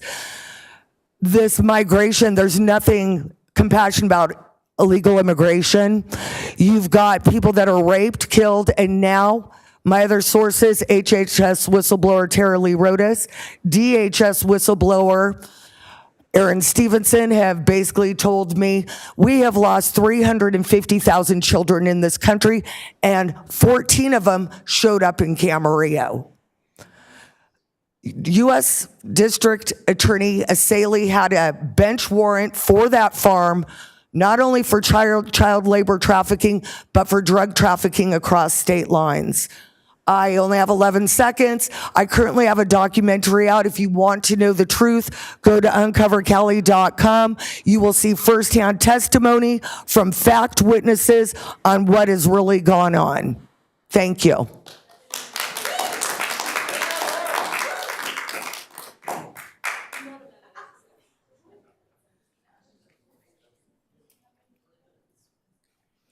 Hi, my name is Catherine Roberts. I'm a resident of Simi Valley.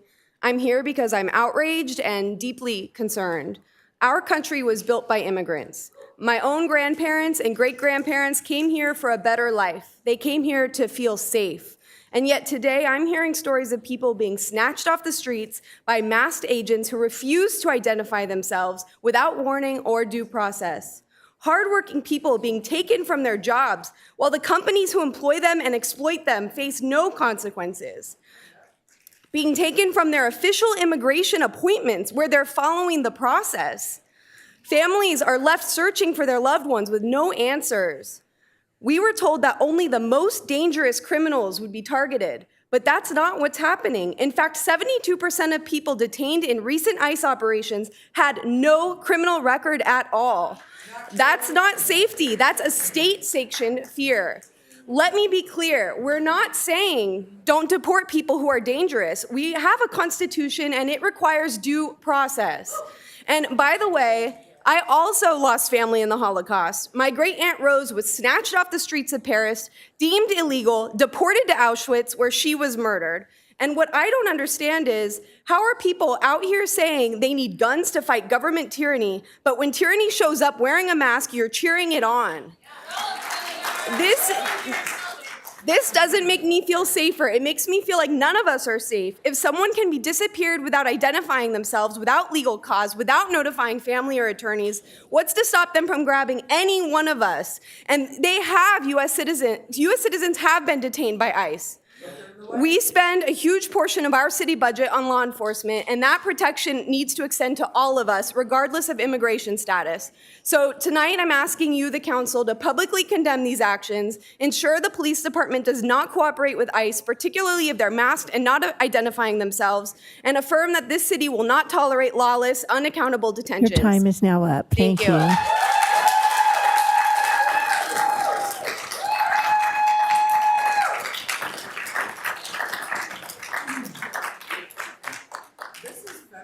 Carol, the mayor, D. Mason, and Mike Clark.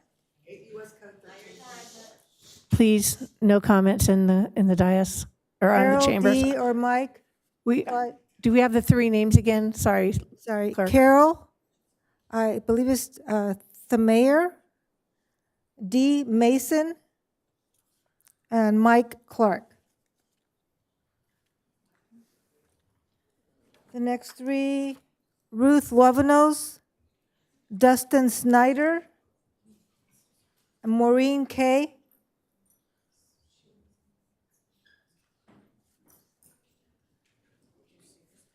So Ruth Ruth Lovenos. Levinos is first, please. Thank you. Good evening again. I will reiterate Simi Valley mission statement to create a better community for the people of Simi Valley. It doesn't say citizens, the people of Simi Valley. That's everybody, regardless of their immigration status. By overseeing the development of a prosperous and sustainable community. I'm going to call out the mayor because you stated 3 untruths. You said that we do not get involved in federal law, but in 2018, 2 of you sitting on the dais did get involved in federal law. And this city council chamber was filled with hateful people, one of who came up to my brown son and said, when they deport all the Mexicans, you're going to be the first one on the bus. I will never forget that. And now I have to worry about my brown husband and my brown children and my brown friends and my black friends going anywhere, to the grocery market, to school, to work, to church. They cannot exist without being persecuted, without fear of being kidnapped. The second lie was that SVPD is not cooperating with ICE. However, we have several videos showing that when they get called about kidnappers, about people being kidnapped in Simi Valley, there's no response. You also stated that Simi Valley has always sided with the rest of the regional local law enforcement in not cooperating with ICE. That is also untrue. This is the first time, and thank you to the chief for signing that agreement in not cooperating with ICE. That is a federal issue, and yet this city council got involved in federal issues and continually does so on a personal basis, on a political basis. There is a cost to this racism. There's a cost to being a sundown town. I encourage you all to read Heather McGee's The Sum of Us, that talks about the prices of racism. We're not going to have students in school. We're not going to have workers. You're not going to, immigrants are the backbone of the economy in this country, in this community. And they're also 60% of new businesses in the country. And I am a business owner here in Simi Valley and a resident. So think about the price that we're paying for the racism here. And take a stand. Time is now up. Thank you.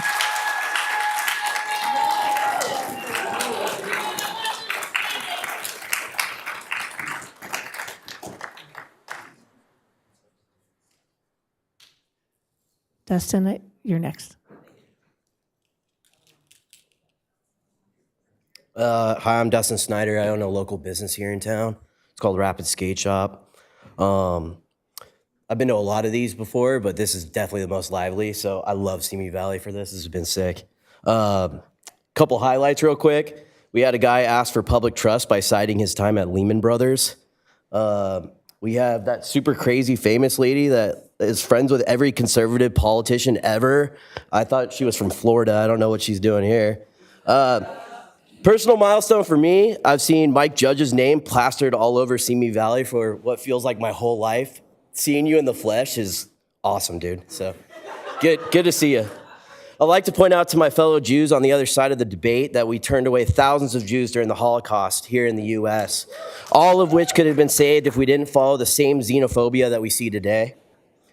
I'd like to suggest a public committee hearing between local leaders, city council members, and our chief of police so that we can start figuring out what we can do to make this a better situation. Because it's not going away. We know that. We have more of them coming. We have more budget going towards them. And so I'd like to just propose that we could maybe come together on some type of public committee. I just want to leave off by saying real quickly, because I know it's been a long night. I refuse to make an enemy of my neighbor.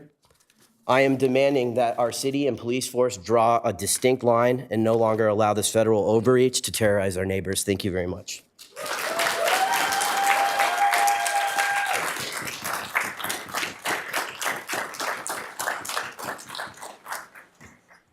Maureen Kay.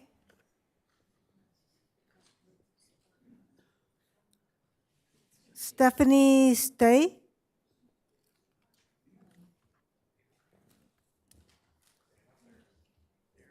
Gilda Marini.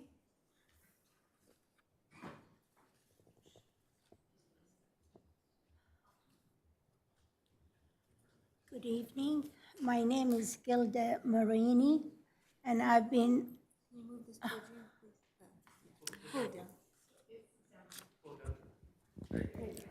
Good evening.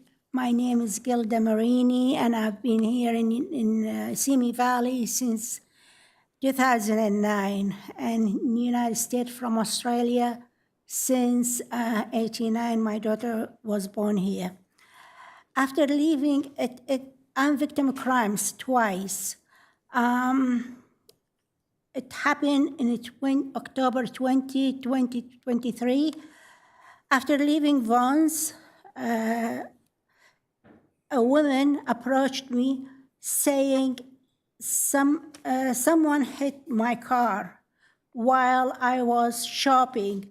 When calling 911, someone drove by and stole my purse, which held my social security card, my driver license.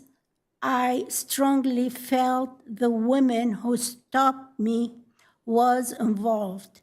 My complaint is the police discarded what I was telling them and did not follow up or even try to track down the thief. I also emailed Chris Johnson, and he also did not follow up.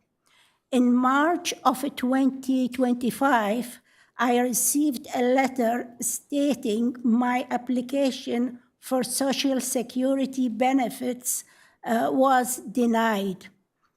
I did not apply for Social Security benefits, and I believe this was connected to the purse being stolen.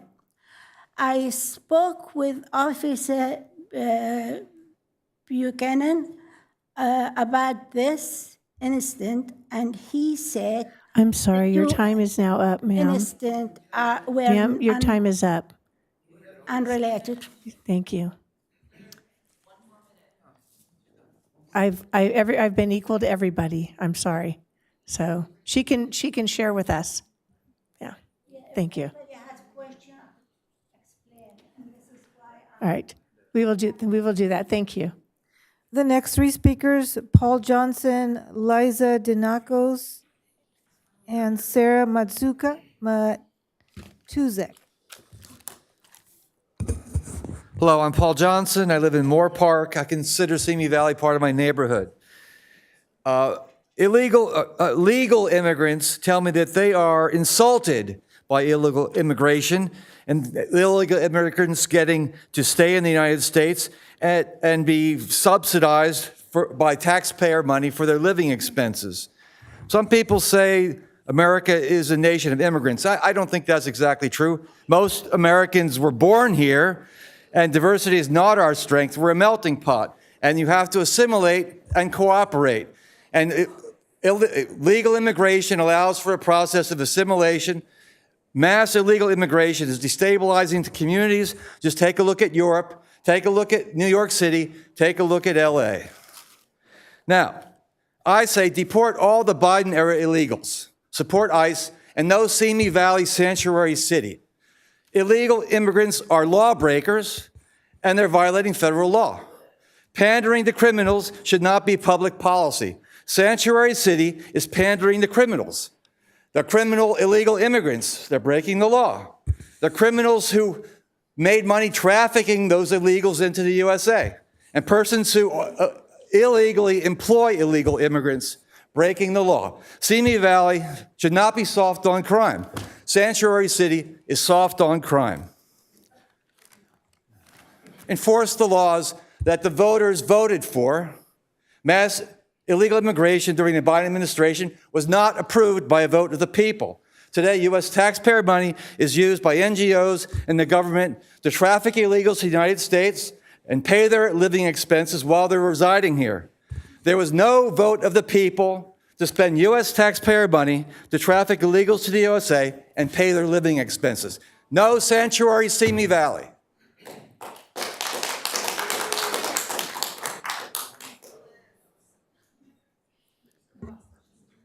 Lisa Dinakos. Sarah Matuzak.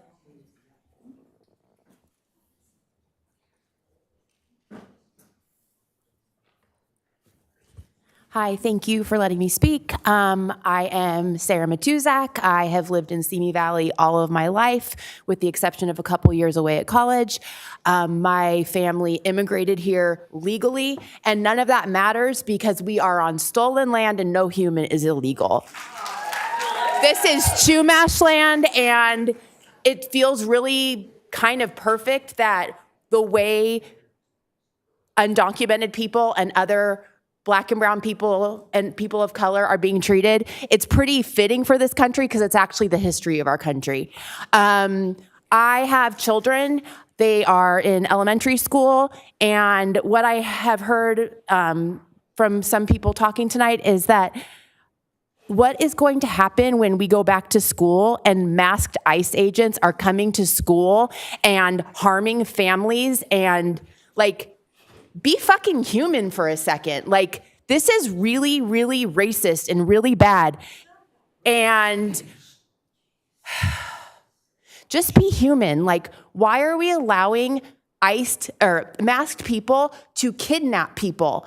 I often think back to other times where masked individuals were discriminating against people. And I often wonder if maybe some of the police on their days off are bounty hunters, because you know what? Like, how do we know? Like, they're covering their face and they're terrorizing people. We don't know. And I'm going to end with this. If that's not true, show us that it's not true. Unmask, get a fucking warrant. Okay, I apologize. And I'll end with this. James Baldwin said, "I can't believe what you say because I see what you do." If you care about people, if you want to protect and serve people, protect and serve all people, including immigrants, including people that are not white. Thank you.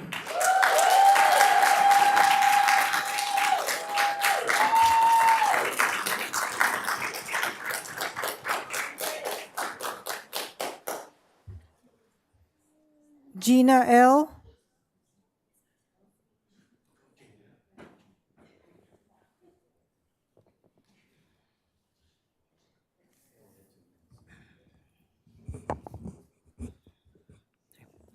Good evening. Anti-law enforcement efforts leave communities vulnerable. When law enforcement is delegitimized, crime prevention programs collapse, and trust between officers and residents erodes, especially in underserved areas where safety nets are already thin. So what is driving the anti-ICE, anti-law enforcement protests in our communities? If you're paying attention to patterns, there are many parallels to the BLM movement of 2020. Well-organized, well-funded, strategic attacks and protests against the very people we depend on to protect public safety. Parallels, especially considering the funding mechanism, with groups like George Soros' Open Societies Foundation giving tens of millions of dollars to Chirla and Indivisibles. There's a well-established, easily traceable donor grant feedback loop in place that sustains and amplifies their momentum.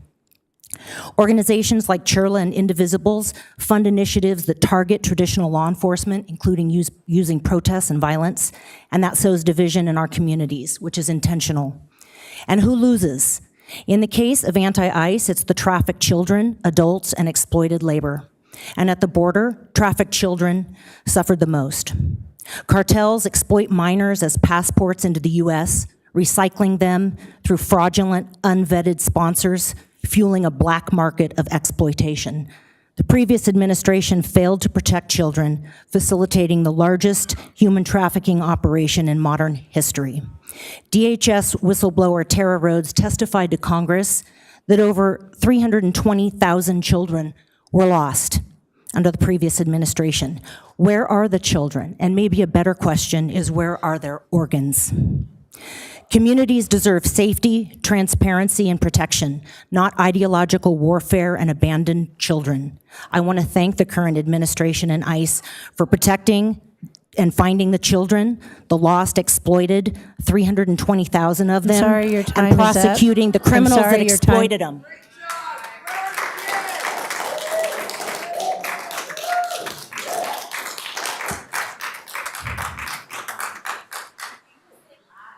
Rebecca Albaran.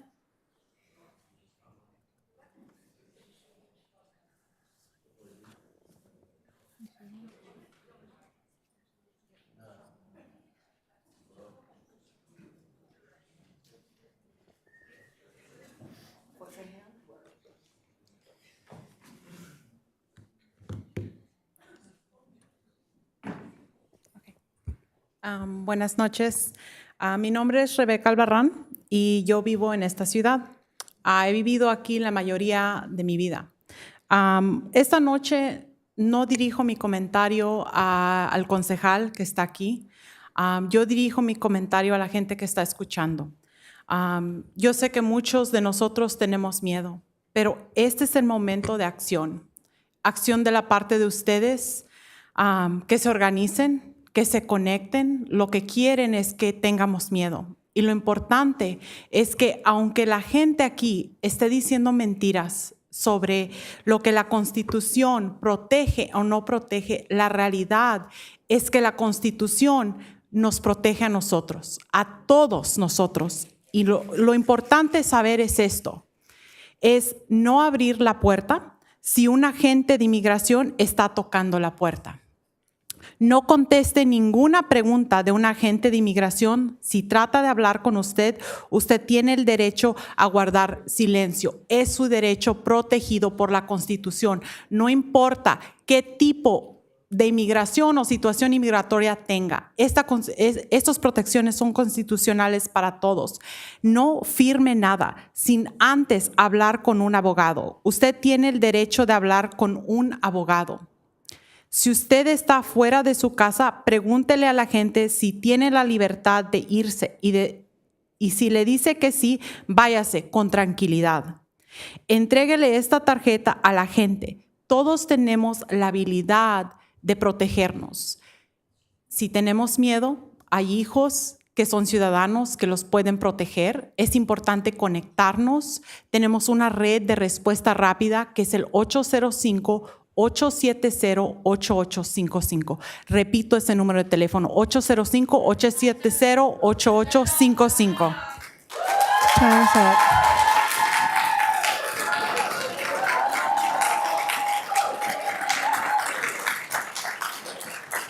Thank you all. I am keeping track of the time. We've allowed a 5-second over for every speaker that goes over. So thank you. Are there any more speakers?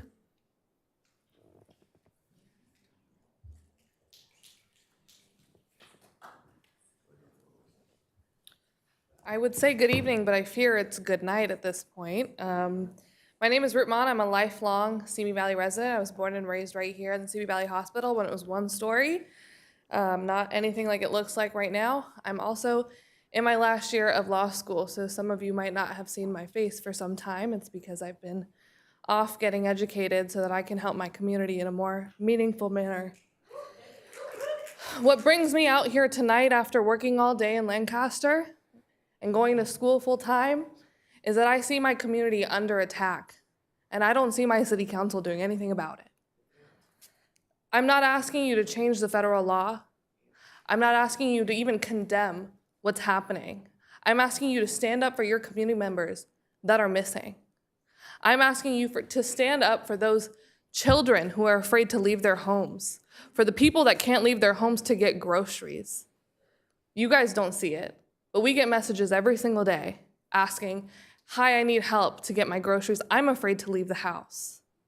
How long can one be expected to hide when they have children to send to school and children's parents are being kidnapped and sent away to countries they've never been to, making them pick up the slack and have to work at the age of 14?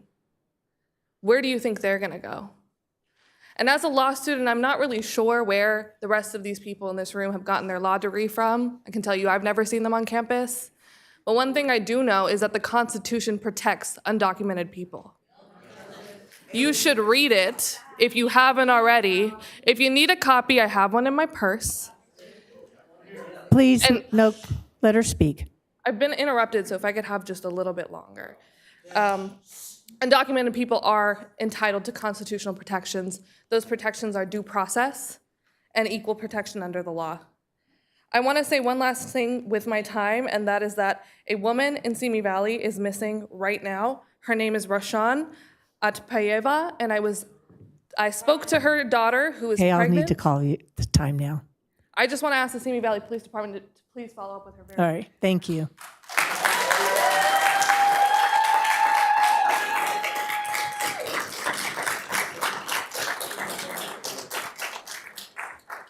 Madam Mayor, that's the last speaker. Thank you.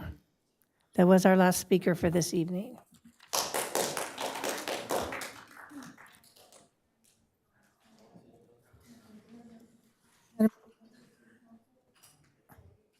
Next on the agenda is item 6A, City Council comments regarding public statements. Are there any comments?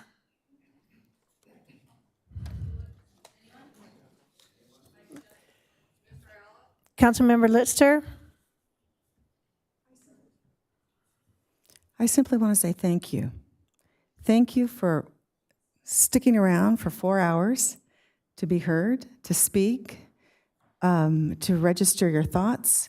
We have a wonderful, beautiful community, and I simply want to say thank you. You have all been heard, and we appreciate it. And to Claire, I don't know that I ever got that email, but I appreciate your referencing that, and I will look for it. But again, just wanted to say thank you. Thank you. Councilmember Ayala? Thank you, everyone. I just want to thank everyone for speaking, everyone on both sides. It's tough because people from both sides of the issue have spoken to me and met with me in the office. And even within the different groups, there's not consensus as to what the solution should be. And so I sit there and there's a lot of different things happening. What I do know is that, as a member of the city council, right, I have respect for everyone in the city. And something that one of the speakers said resonated when they said that there's with the statement that was read earlier in the beginning of the meeting, that maybe not everybody knows what the policy is of the police and the separation and how that works. And so I think that's a good step that we can take so that everyone understands what the policy is. And if for some reason that policy is not being followed, I need you to let me know. Someone also mentioned that we go to the same churches. He was up here, he says we all go to the same churches. But we also go to the same grocery stores, the same schools, drive the same streets. So even though there's differences in perspectives across the gamut, let's really try and, I know it's hard, but let's try and be the example of that city that we can have those different perspectives, but still treat everyone with respect. And some people did not treat some people with respect in the meeting today. And we want that to end as we walk out of the building today. And it's hard. I know it's hard. It's a polarizing subject, but let's try and do it. If any of you want to talk to me, I've always said yes to anyone to come into my office and spend time with me. And that's an open invitation to any of you. Thank you. Thank you. As most of you or some of you may know or not know, because this item is not on our agenda, we are not allowed to discuss it. We can say thank you. We can say reach out to us. We can reiterate everything Councilmember Ayala just said. But I really, truly thank you all for being here. I'm sorry we had to empty the chambers at one point, but everybody came back in very respectful. Couple little glitches here, but we're human, right? But I really, really appreciate everybody coming in and telling us your stories, sharing your time with us tonight, and we really, really appreciate it, so thank you. Thank you. And on the next agenda, please. I'm sorry, we're done with that. You can speak to us after the meeting. Okay, so Madam Clerk? Madam Mayor and members of City Council, next on the agenda is item 7, the consent calendar, and there are 2 resolutions for your consideration this evening. Consent item 8, resolution number 2025-25, a resolution of the City Council of the City of Simi Valley approving acceptance of grant funds and execution of a grant agreement and any amendments thereto from the fiscal year 2025-26 State of California Department of Highway Patrol Cannabis Tax Grant Program. And consent item 9, resolution number 2025-26, a resolution of the City Council of the City of Simi Valley approving the amended and restated affordable housing agreement between the City of Simi Valley and Simi Vintage Sycamore 650 LP AHA 2025-0001. Councilmember Litzter. I would like to have a discussion about item number 9, please. So I'd like to pull that item. Okay, item number 9, any, Councilmember Rhodes? Quick question on 3, please. Number 3, number 9. Can I have a motion to approve 1, 2, 4, 5, 6, 7, 8? So moved. Thank you. Second? Second. Thank you. Called for the vote? The motion passes unanimously. Thank you. Let's go in numerical order and start with number 3. Excellent. I had a question on this item because we're going out to bid with the acknowledgement of that tariffs were not considered in the original proposal, request for proposal. I'm wondering if by putting this out for rebid to put that consideration in, are we going to end up costing the city more money, or are we doing this for a strategic reason that we might actually save some money? I will answer that. This was initially put out to bid, and oftentimes when we do go out to bid, we receive questions from vendors related to the RFP. And in some cases, the questions can be answered simply and incorporated. Other times it can, the request can then kind of change what the material requirement would be for them to submit information to us. And in this particular case, as a result of the request for the ability to negotiate tariffs like after the fact, it's not really a fair bid because we need to ensure that everyone is taking that into consideration when they're providing a bid to us. So typically when a vendor is going to bid, they're going to bid on what their cost is, taking into consideration all items, and not provide a bid and then negotiate that after the fact, unless it's a request for proposal. So in this particular case, unfortunately, we need to go out and rebid with an accurate representation of all things that would be taken into consideration with this bid. I'm sorry, so we're sending it back out to bid because we didn't have that document prepared correctly when we put it out? Correct. Okay. Yeah, and for clarification, it was prepared correctly. It's just that when information came in later on, that provision wasn't included. And so you can't negotiate after the bids go out. And so in order for it to be part of now your overall bid, the city would have to rebid it. Okay, so then I think we're getting to my question. We got a bid proposal, and then after the fact, they said, hey, what about tariffs? And I would say tariffs are a common part of doing business, and that you should take that into account when you are estimating your cost when you do the bid. So if we're being requested to resend it out to bid, by a vendor who didn't do that, and we have a legitimate good bid as it is, maybe we accept that bid. I'm not sure why we're going back out. It sounds like it's just going to cost the city more money when it was a legitimate bid. The part of the problem is that an addendum did go out by the city, which added language. And as a result of that, That's the part I was missing. Okay, thank you.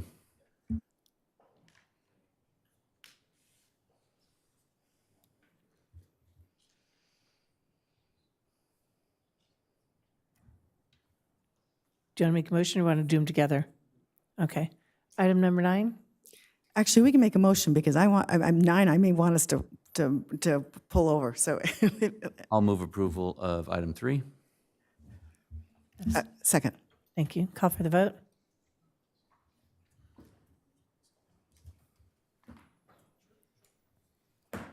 For consent item 3, the motion passes unanimously. Thank you. Councilmember Litzer, item number 9. Thank you. So we read the report, and basically it says they want to lower the age because they're not getting enough people willing to that qualify for the rent. The report, and I question it because as I read the report, if you're in the low income and you qualify in this, that basically 50% of your income is expected to be for rent at $1,300. And so, and it's basically said that we need to lower the age because not enough people qualify. I guess anecdotally, here's what's bringing this conversation up. I have a friend who falls in that category. She is a 72-year-old, works full-time, drives here to Simi Valley from Hollywood. She's been looking for a place, looking for something that she could qualify for. When I read this report, I thought, there's 5 apartments available to her. Let me tell her about it quickly so she can go and get it before we change it tonight or whatever. And so she went over there excited about qualifying because she's in the income bracket, et cetera. What she was told by the person there was that, well, really the 4 or 5 units that are not available they're asking $1,900 for it because they're expecting 70% of income to go towards those units. And so that's not quite how the report read. I need to understand, are we saying how many units are at 70% of income as opposed to 50% of income? Because that's not what's represented here. And basically she was told that there are 120 that qualify in that 50% range. That's where the waiting list is. And so did we negotiate that we were going to approve 70% of the rate? So that's my question. So the project is entirely affordable. However, it's not entirely affordable through the city's affordable housing agreement. There are 98 units, and 48 of those are deed-restricted by the city. So when I hear you say 70%, and speaking to the owner, it sounds like that's probably an affordable unit through tax credits, because our agreement doesn't reference 70%. It would be 60% of the AMI. And in fact, the rent that you mentioned is $1,500 in that area. The rents for a low-income unit at 60% are going to be $1,358. So it sounds like that's potentially a tax credit unit. And so are we being asked to lower the age, not because of our agreement, but because their tax credit units are not rented? And if that's the case, I don't know that the city should do that. I think the city should wait and say, no, we're not lowering it, keep it there, and reconsider that. And maybe for 575 square feet, you consider that waiting list of 120 people who are willing to pay 50% of their income for those units. And so anyway, so I'm sorry, how many? You can see I was frustrated. I was so excited for this friend who I thought maybe she had a chance, but she was told she could join the waiting list. So how many then, so you're saying there are 98 units in that low, and we're not talking the very low, by the way, there's 2, we're talking the low income range. Yeah. How many do we restrict on the city side or negotiated with our agreement? 38 low and 10 very low. 38 low and 10 very low. So 48 of the 90? Of the 98. Of the 98. Yes. So 50 of their units are tax credits. Tax credits. Yes. And they can charge 70%. For the low income, yes. They also have very low and low, but tax credit has different guidelines. So while we apply the 60% for the low income, tax credit allows to apply 70%, and that's what they're using for those tax credit units. And just because I got a copy of what they gave her, which basically says in that low category, then they're now charging at 70% $1,909 as opposed to $1,347, which is the 50%. So I guess it just doesn't feel right that we are lowering the age so they can rent out the ones that are at 70% of income. I'm struggling with that a little bit now that I understand that to be the case, but maybe that's a discussion to be, do we have any control over that? If we don't lower the age, they just sit empty until they decide maybe to change the rules? That is how the owner presented their request. They currently have 5 vacant units, and in order for the units to not sit vacant, they feel that by lowering the age restriction to 55, they could fill those units. Oh, I'm here. Okay, I understand. I guess right now I'm not comfortable voting for this. I'm unclear on a question. May I? Councilmember Rhodes. Thank you, Mayor. Of the units that we have under agreement, how many are sitting empty? They did not specify whether the low-income units were city units or tax credit units. So it could be a combination of both, or it could just be one of the either city units or tax credit. What my friend was instructed was the 5 are all at 1,900. Yeah. The point I'm getting at is they're asking us to do something, but the units we have under agreement seem to be rented and with a waiting list. And I'm not sure why we're being asked to do something to solve the problem of the tax credit units that are not under our agreement, or is it a different type of agreement that's still ours? Our agreement is in reference to the city units. Okay. So if So I with Councilmember Litster, am curious enough to want to get clarification before I vote to approve this change, because it sounds like, I feel like we're kind of getting taken for a ride here and solving a problem that isn't our problem to solve. That from reading the report, that's where I'm at, and it could be wrong, but I would like to get further clarification before I vote in the affirmative on this. Daniel, is there any kind of time restriction that this needs to be approved this evening, or we can continue this item? we can take it to the next meeting. All right, let's get clarification on these questions, and then we'll bring it back. Okay. Thank you. Does that require a motion to continue? I move that we continue this item. Second. Thank you. Call for the vote.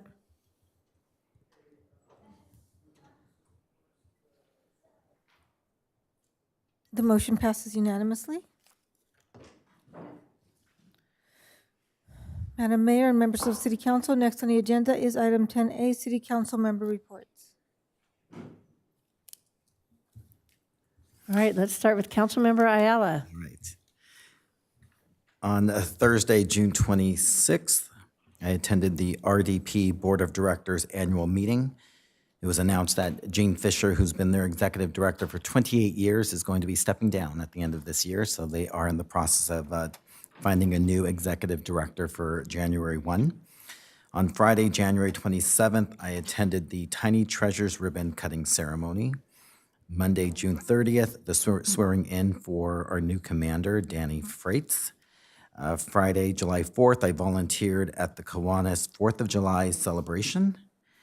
On Thursday, July 10th, I attended the RDP General Membership Meeting. I'm also on the subcommittee for the RDP Bylaws Review, and so we met following that membership meeting to make some changes to the bylaws. On Friday, July 11th, I attended the Chamber Breakfast. I made an announcement regarding our new microtransit service. Also on Friday, July 11th, I attended the Simi Valley Police Department Volunteer Summer Barbecue. On Saturday, July 12th, I attended the Stars and Stripes Ice Cream Social at the Senior Center. On Monday, July 14th, I attended the swearing in of our new 2 officers, Gonzalez and Lueck. And today, Monday, July 21st, I was interviewed by the Ethnic Studies Summer School class at Simi High School for a project that they are working on. It's the first time that class is being offered, so I got to meet with some students today. Thank you. Thank you. Councilmember Rhodes. Thank you, Madam Mayor. On Tuesday, June 24th through the 26th, I spent time in Washington, D.C., but that was on, there was no city business done on that trip. Friday, June 27th, I also attended the Tiny Treasures grand opening. Later that afternoon, on Zoom, was the Sober Living Task Force. On Saturday, June 28th, on behalf of the city, I presented a certificate to Palmer. He was at his Court of Honor for his Eagle Scout. On that night, I attended the Sheriff's Foundation Country Gala. On Monday, June 30th, I attended the swearing-in of Daniel Frades. And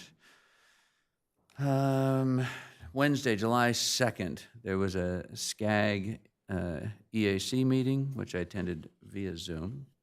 On Friday, July 4th, I attended our fireworks extravaganza in the park. On Wednesday, the July 9th, there was I had a private Zoom call with the CFO of Clean Power Alliance, explaining to me their energy risk management policy, which then on Thursday, July 10th, I voted on at the Clean Power Alliance remote meeting.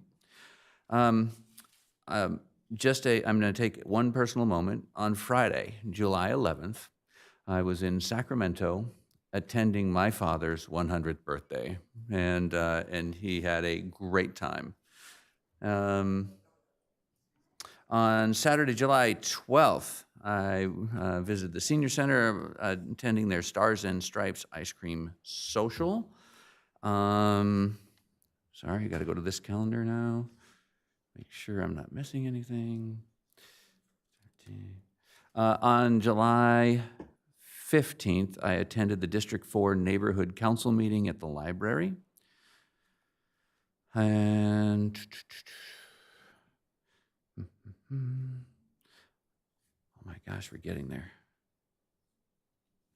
And today I was at Simi High School along with Councilmember Ayala at the interview session, which one of our speakers was also being interviewed for their ethnic studies program. A shout out to Brian Dennert, who is doing his level best to make inquisitive and awesome adults out of our youth that are attending class this summer. And that's the end of my report. Thank you. Councilmember Litzter. Thank you, Mayor. Wednesday, June 25th, I attended the Chamber Legislative meeting. That's always instructive. On Friday, June the 27th, I too attended the Tiny Treasures Collective ribbon cutting. I want to commend them for their efforts because that it really is all centered around raising fund for Sarah's House and other wonderful entities that help our community, and it's just done by a host of volunteers, and really it's a beautiful gym in our community, so congratulations to them. On Monday, June 30th, congratulations to Danny Frades, attended his swearing-in ceremony. And on Thursday, July 3rd, I had the opportunity to tour Piccolo Tiny Homes and meet with Ben Davis, who is one of the owners, and I'll be bringing up another item later when it comes to 10B or whatever that number is. Very impressed with this business in our community that is making beautiful homes that could maybe be an answer for some of our housing issues, but I'll talk about that. But it was very instructive to learn about the process and what they have there. 4th of July, I too volunteered at the amazing Kiwanis fireworks, at city-sponsored, at park-sponsored. Hats off, thank you to the Kiwanis. That is, a day when a lot of people want to just be barbecuing and putting their feet up and watching the fireworks, and there is an army of residents and people in our community who volunteer so the rest of us can have a great experience. So thank you to our Kiwanis. I spent most of the time after that driving to Colorado and back, where I spoke at the Harp and Worship, where I presented and performed at the Harp and Worship Conference. It was a wonderful, wonderful event. It was beautiful to drive through the Rockies. I've not done that forever, to see what that's like, to drive through those beautiful mountains. On the 18th of July, I visited with Tony Teague, who is the representative with Enzo Verde, and so we're still having conversations about how we can help them get an easement so that beautiful property can be developed. And so also spoke with Luis on that call, and so hopefully we're going forward with some potential options. And like all of you, I'm sure in that time you packed up your office and then you unpacked your office. Thank you for the beautiful carpet that you're seeing now in here and throughout our City Hall. That was and it was a good process to basically declutter and see all the stuff you can accumulate over years of serving on in the City Council.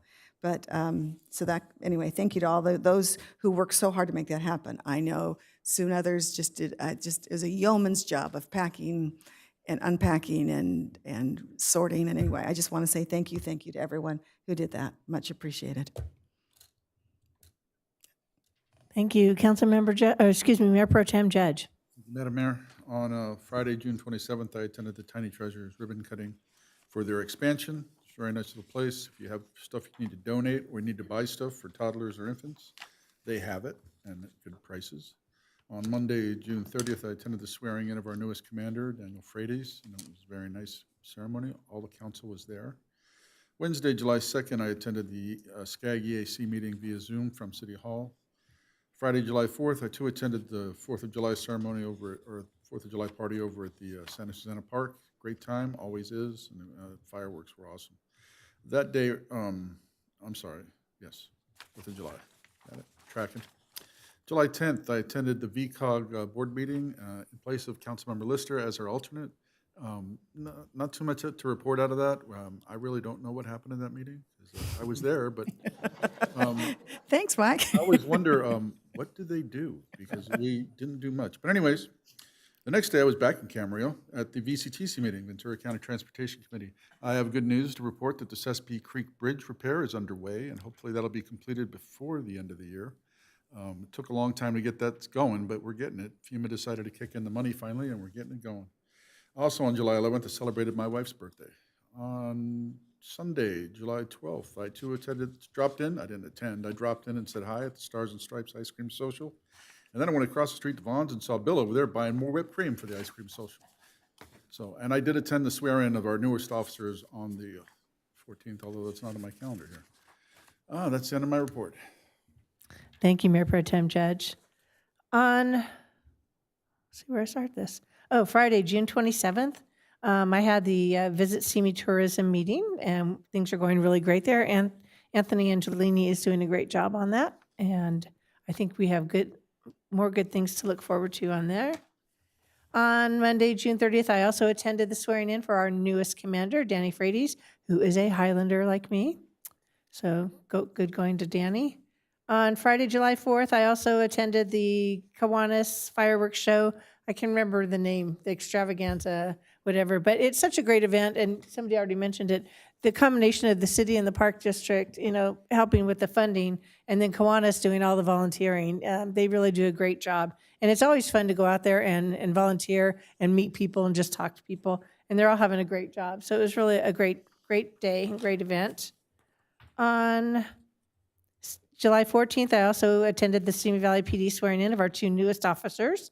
Both very nice. One of them is coming from Oxnard. He's lateral, but he already lives here in Simi, so that's a big plus for him. On the night of 7/15, I attended Simi Sunset Rotary Club, and I did a presentation thanks to Assistant City Manager Luis Garibay. Luis Garibay. He did a great program for me to share with them. On Friday, July 16th, I met with Advanced Spectral Technologies on Cochrane Street. It was what they call a C-suite visit with the chamber and then city council or city leadership. It was myself and Luis Garibay. Very interesting to find out this company has 30 employees, and they make these state-of-the-art microscopes that do different things. He explained it all. It was very interesting, but I could not repeat any of it to you, other than they had wafers and were those fluff boxes, something like that. But it was very interesting, and it was very nice to meet a community member, business owner here in town. On July 18th, I had the pleasure of attending the 40 Under 40 by the Conejo Chamber, because we had 4 people on there. So I sat with and spoke with our Simi Valley PD dispatcher, Erin Cooper, who was selected for her nonprofit, Queens Against Cancer. She has a very, very inspirational story. It was very nice to meet her and her husband, Randall, who's a firefighter here in Simi also. But also at that 40 Under 40, we had Justin Honsinger, and we had, now I'm drawing my blank, Kat Arrett, and who was it? Ryan Valencia. Sorry, Ryan, he'll never forgive me for that. But it was very much fun to see 4 Simi Valley people up there being recognized for their different services. And on July 19th, I had the awesome pleasure of attending the 80th birthday for the one and only Karen Hoyle, who's a member of the Kiwanis Club and is always taking pictures and always everywhere you go. So I just wanted to tell her I'm glad she had a very, very happy birthday. And it was a beautiful event. Her daughter put it on, and there were a lot of people there, and we had a great time. So that's the end of my report. Does anybody have anything for agenda items? Councilmember Lister? Yes, I referenced visiting Piccola Tiny Homes Incorporated. Their structures are built with such craftsmanship, completely to code. They're beautiful. Basically, they are desiring to market them as ADUs throughout the state of California. There is a handful of cities and counties that have code that would allow them. Currently, our code does not. I would like to just have an exploratory to see what it would take for us. Basically, it would require a little bit of modification of our existing code, but I would like further research and discussion about that possibility as maybe something that we would consider fulfilling the ADU desires of some of our residents. I'll second it just to get a look at it. And I can tell you, I've met with them as well, Okay. and I've already spoken with our building official. I know that there are some concerns that staff has about kind of the ways that other communities have determined that they can permit them and adjust their codes, but certainly we can bring something back or do a memo boxes. That would be great. Well, and I think it needs to be a discussion, because I will tell you that the code and the way it is compliant in many ways, but I think it's worthy of maybe, I guess, something to the box. Is that what you want to start with, is sharing with everyone, and then we'll take it from there? Fair enough. That sounds great. All right, thank you. Any other comments? All right, with that, I would like to adjourn tonight's meeting in memory of Miguel Cano, a CHP officer from the West LA area office, Joshua Lamont Bird, who's a parole agent with California Department of Corrections and Rehabilitation, Joshua Kelly Eklund, Victor Lemus, and William Osborne, LA County Sheriff's Detectives, and especially in memory of, and my condolences, for Donald Lee Giovanni Jr., Pamela Messier's fiance from Fiscal Services. So with that, we're adjourned.